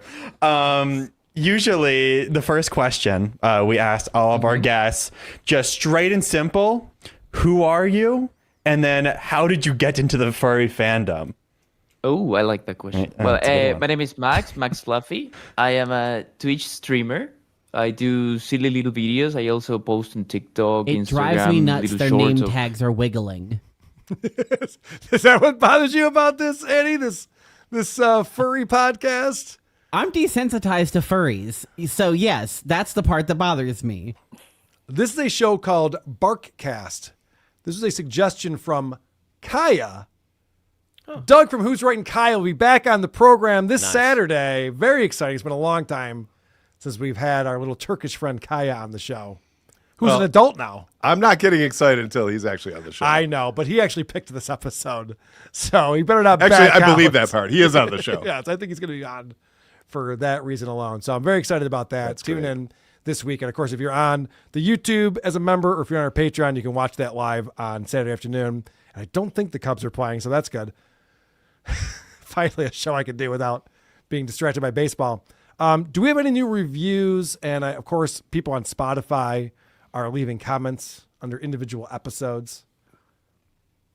Yeah, I actually have two reviews coming in from the UK. Okay. You can leave reviews in the other countries, and if they are left on Apple, they will be picked up automatically by Coleman's spreadsheet. So don't forget you can leave reviews in other countries. So the first one comes in from Cranberry Electric, and it says, "My image was released to the press. I should not be approached. Call police immediately." And then producer Chris has lovely hair. Sounds like a 5-star. No, that's a 1-star. Oh, what a No shit. Your hair couldn't get us one extra fucking star? I'll see myself out. Seriously, it's disappointing. All But right. he comes in with another one saying, "Annie, Oh. stop ignoring my updates because I don't check the spreadsheet. I pulled them straight from the website, so that's my fault." Mhm. And 1 star for Annie. Oh. So that's what that says. Okay. Well, it's only fair to show his picture then. But that one's a 5-star review. Oh, Jesus Christ. This is all so confusing. Megan, did you see any comments on Spotify you want to read for us? Yes, I'll read 2 from episode 660, and then I'll read 2 from 662 since I wasn't here last week. Okay. From episode 660, I thought this was an interesting comment from 2 Cones. "I just listened to an old O&A and they mentioned donkey lips. My mind almost exploded." That's interesting. Yeah. I was wondering if the lore of donkey lips in this kind of world was more than we thought. You do see these characters come together in strange ways. Yeah. Yeah. So I'd love to hear that segment. This one's from user 1215822267. "Ha ha ha, this podcast can't have a following. Everyone who is ever on it literally looks autistic and doesn't leave their house ever." Fair. What? It's outrageous. Annie and I feel seen. I have a couple from episode 662 from last week. I'm so thankful Chrissy Mayer started the Dabbleverse. I see what you did there. And that was from Lance. And then Thanks, from Lance. Taco Tires, that Gino bit was booty cheeks. Yeah. Gino Burrow Yeah. was on the program last week. That was very fun. I just Appreciate wanted him. to say booty cheeks. Yeah. You did a good job with it, too. I love how many people were like, you can never have Gino Bisconti back on this show again. Right? It was incredible how people thought that was Gino. I mean, props to Rocco. He does good impressions. You know what would be really interesting if Aaron does go to jail for the week and then Rocco as Gino covers his show? He'd probably get the most views he's ever had. Yeah, Not it'd be that better I'm than- suggesting it, but Be better than Johnny Crutches taking over. Yeah. Oof, that's for sure. he could have a Johnny puppet. A Johnny puppet. A wee little puppet. He might be a puppet now. Lockie's pretty good. He might have been a puppet for months. So we Yeah, wouldn't know right. it. Guys, it is time to check in on our voicemails. Of course, we have a very special voicemail bumper. It's a bunch of crap. Swing and a miss. Rock and rolla. That's right. This is the Gary in San Diego rock and roll voicemail segment, starting with our perfect listener calling in. Hey, Carl. Perfect listener TM calling in. Hey, I really love the show lately, especially the partial Cubs scores. Drew Lane love that. Yep. Carl, you're taking your eye off the puck, as it were. Yeah. Baseball, strikeouts, pitching changes, and home runs. Football, 60-minute clock, 11 minutes of action. The Red Wings and Sabres are about to break camp for another season of irrelevance. Mm-hmm. But hey, next time you're in Detroit, give me a call or a text. Take in a game. It seems like that was a hockey fan. Don't worry. We'll be talking about the Sabres live on the show very soon. I'll be complaining about that. Adam looks like he's ready to quit. He's like, I'm not going to watch you watch more sports on this show, Carl. Don't worry. They won't make the playoffs. It's fine. That won't happen. Promise. Yep. That was a pretty gay episode. That was pretty gay. Fuck you, Carl. All right. That's a good ending. I like that. Oh, this is interesting. I didn't pick up on this. Hey, Carl. I was watching John this afternoon, and it was incredible. He was talking about Night of the Living Dead, and he was like, George Orwell, which is so funny because this guy never shuts the fuck up about how he went to NYU, but he can't remember that it was George Romero. And on top of that, it's like you look unlearned on two fronts because not only do you not know it was George Romero, you also don't know that George Orwell is an author because you don't fucking read. But anyway, call me back. He did 1984 and Night of the Living Dead. Fucking idiot. Pencils, erases, done. Got it. Makes sense. John is affecting our listeners in negative ways sometimes. Am I the only lunatic that walks around his house at 11 a.m. on a Monday morning going, Gola? No? Yeah, I know. It's a problem. It happens to all of us. That guy actually called back a day later. I can't stop it, Carl. Gola! It is infectious. That is true. Apparently, we're censoring the voicemails. Did you guys know that? Yeah. There's a lot of censorship going on in this program. I didn't think the WATP phone line would become something political. Kind of bullshit, Carl. You used to be able to call the line, give your opinion, anything like that. Now, if you say anything about Drew, you don't get on. If you say anything about any of your little friends, what's going on? Are you maggots the same way? I know you guys like to listen to the Orange Clown, but come on, bro. What's the phone line for? You've become a Drew Lane, where if somebody says something, you don't put it online. You little faggot podcaster. Hey, Mike, what's up? We actually just try to find entertaining voicemails, sir. I mean, you can call us names, you can do all that kind of stuff, but have a take, don't suck, as Jim Rome would say. I mentioned that John, talks about his tolerance being really high, but then he gets wasted on his stream drinking light beers, and we go, well, does he really have a high tolerance? People picked up on something that may or may not be true. Hey, Carl, I forgot to say this in my previous message. You were also talking about John getting shithoused off 5 beers. That could be a sign that his liver's shutting down. Like, I know late-stage alcoholics, their liver stops working, and they get drunk really easily. Oh, who knows? Maybe he'll never even finish the lawsuit. All right, well, call me back. His liver's on vacation, sir. It'll be back. Itching Hey, is also Carl, another sign. Itching. The itching he's been doing. Yeah, you're That's right. another That sign. organ failure. Is that what Mhm. that is? That's exactly what it is. Yikes. Hey, Carl, it's Dave from Buffalo. I'm just watching this stuttering fuck here, and he's saying in one story about his art in pieces or religion in pieces, all that nonsense. Yeah. And he mentioned about his time at the Tonight Show briefly and asking people their religions and getting hampers, all that nonsense. Anyway, I just thought, how much have you trying to really get a hold? I mean, I'm sure you have, but getting a hold of some of the people, we gotta hear from some of the fucking people he worked with at the Tonight Show. Even if they're, I don't know if Adam could get a hold of some of the behind the scenes people, even if they're anonymous. I mean, there's probably fucking some gold. But anyway, I just wanted to fucking give you a shout. Keep up the good work. Later. Adam?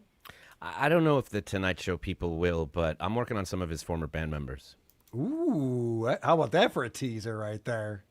That sounds Hold me good. to it, but they're not fans. All right, well, that's good. Yeah. That's good to know. This is an update on Keanu's live stream, in case you aren't paying attention to Keanu and her mom.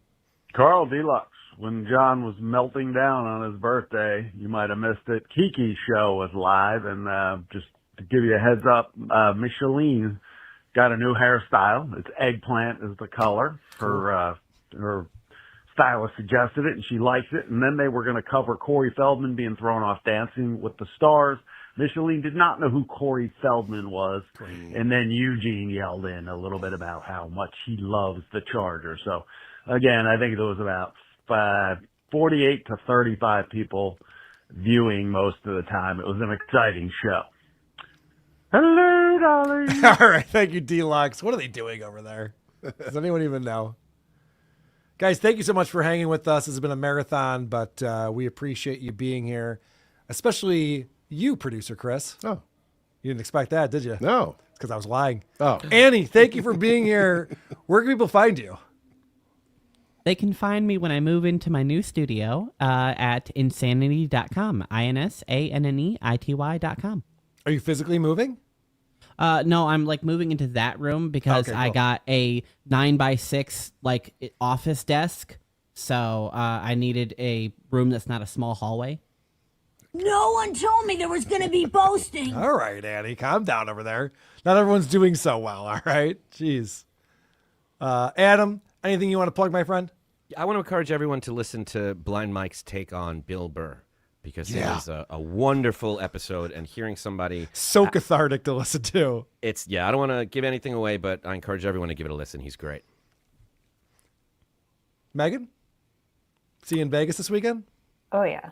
I'll be there. All right. Very good. Part of Pulper's Kool-Aid Club.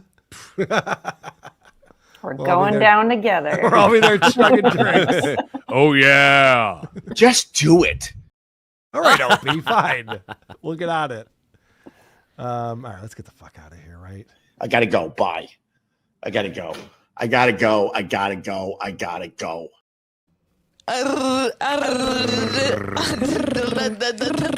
Okay, bye. Don't be so trite.